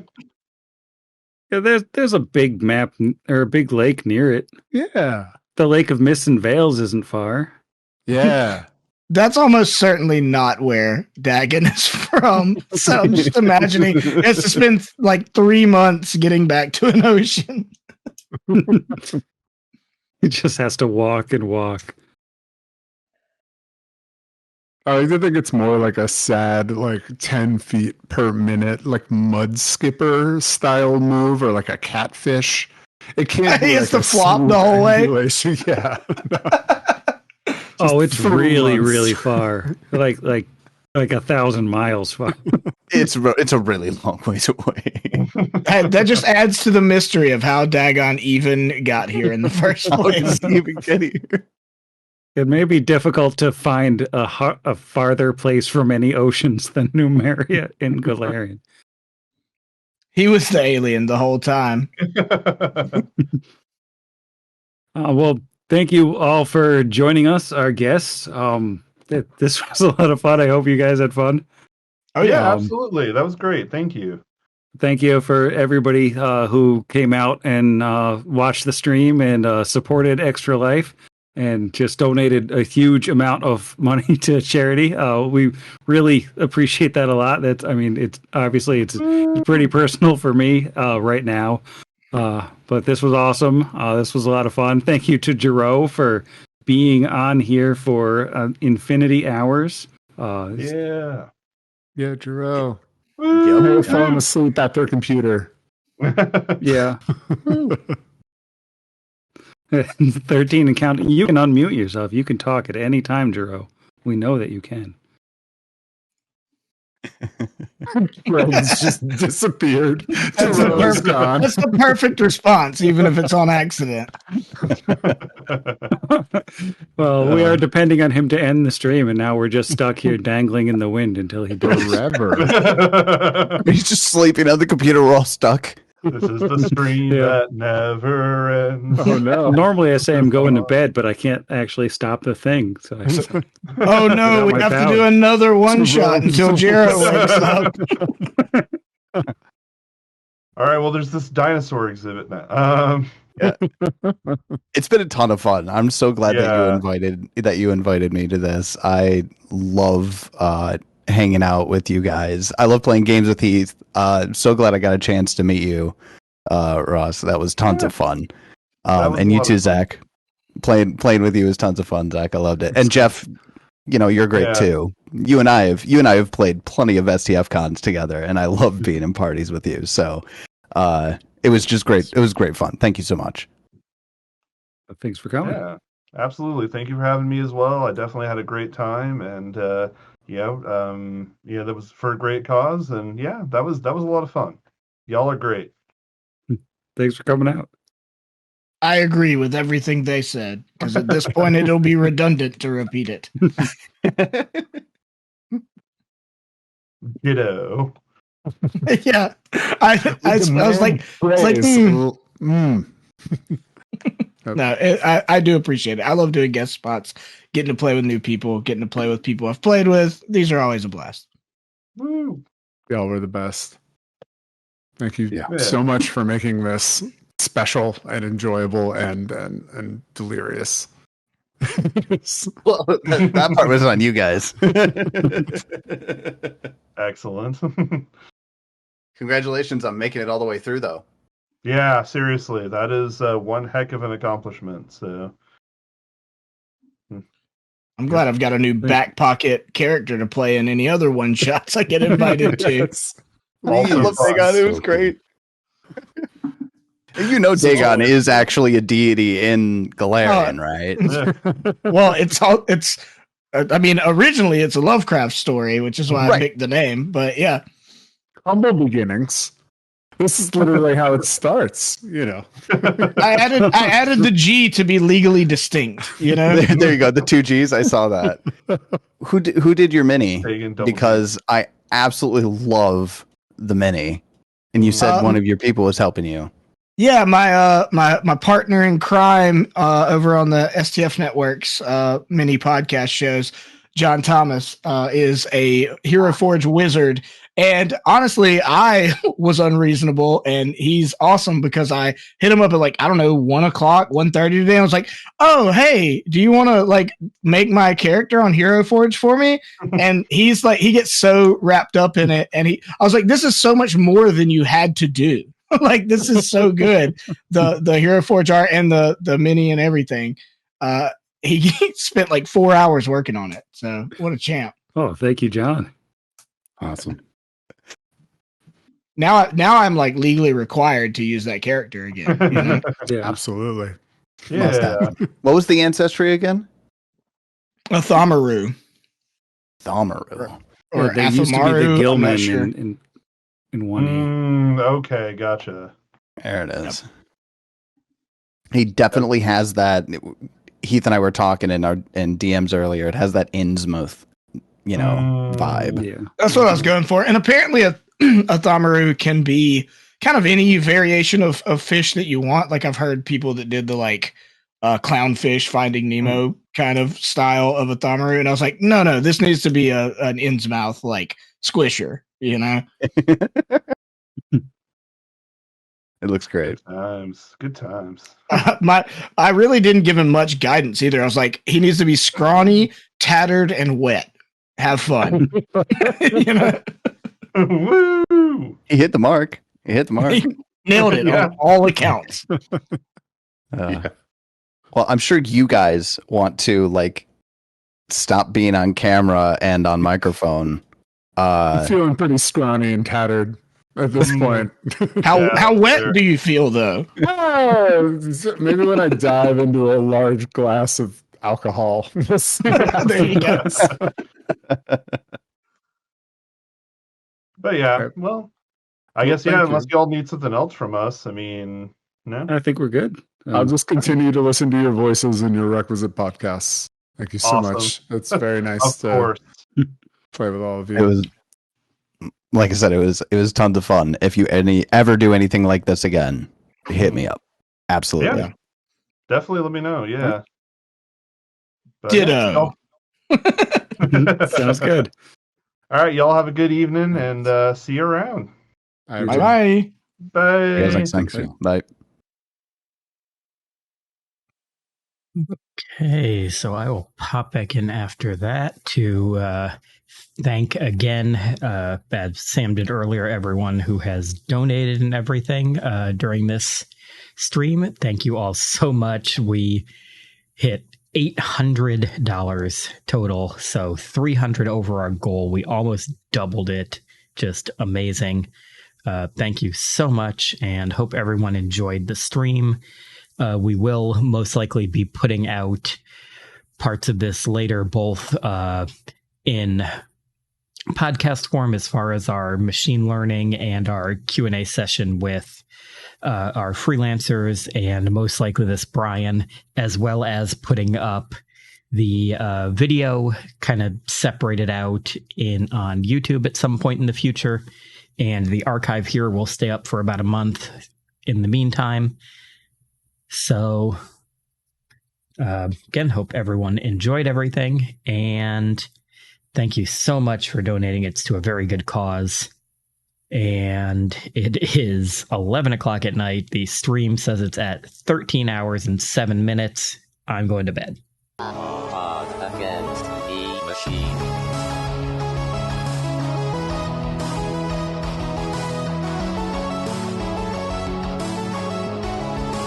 Against the machine.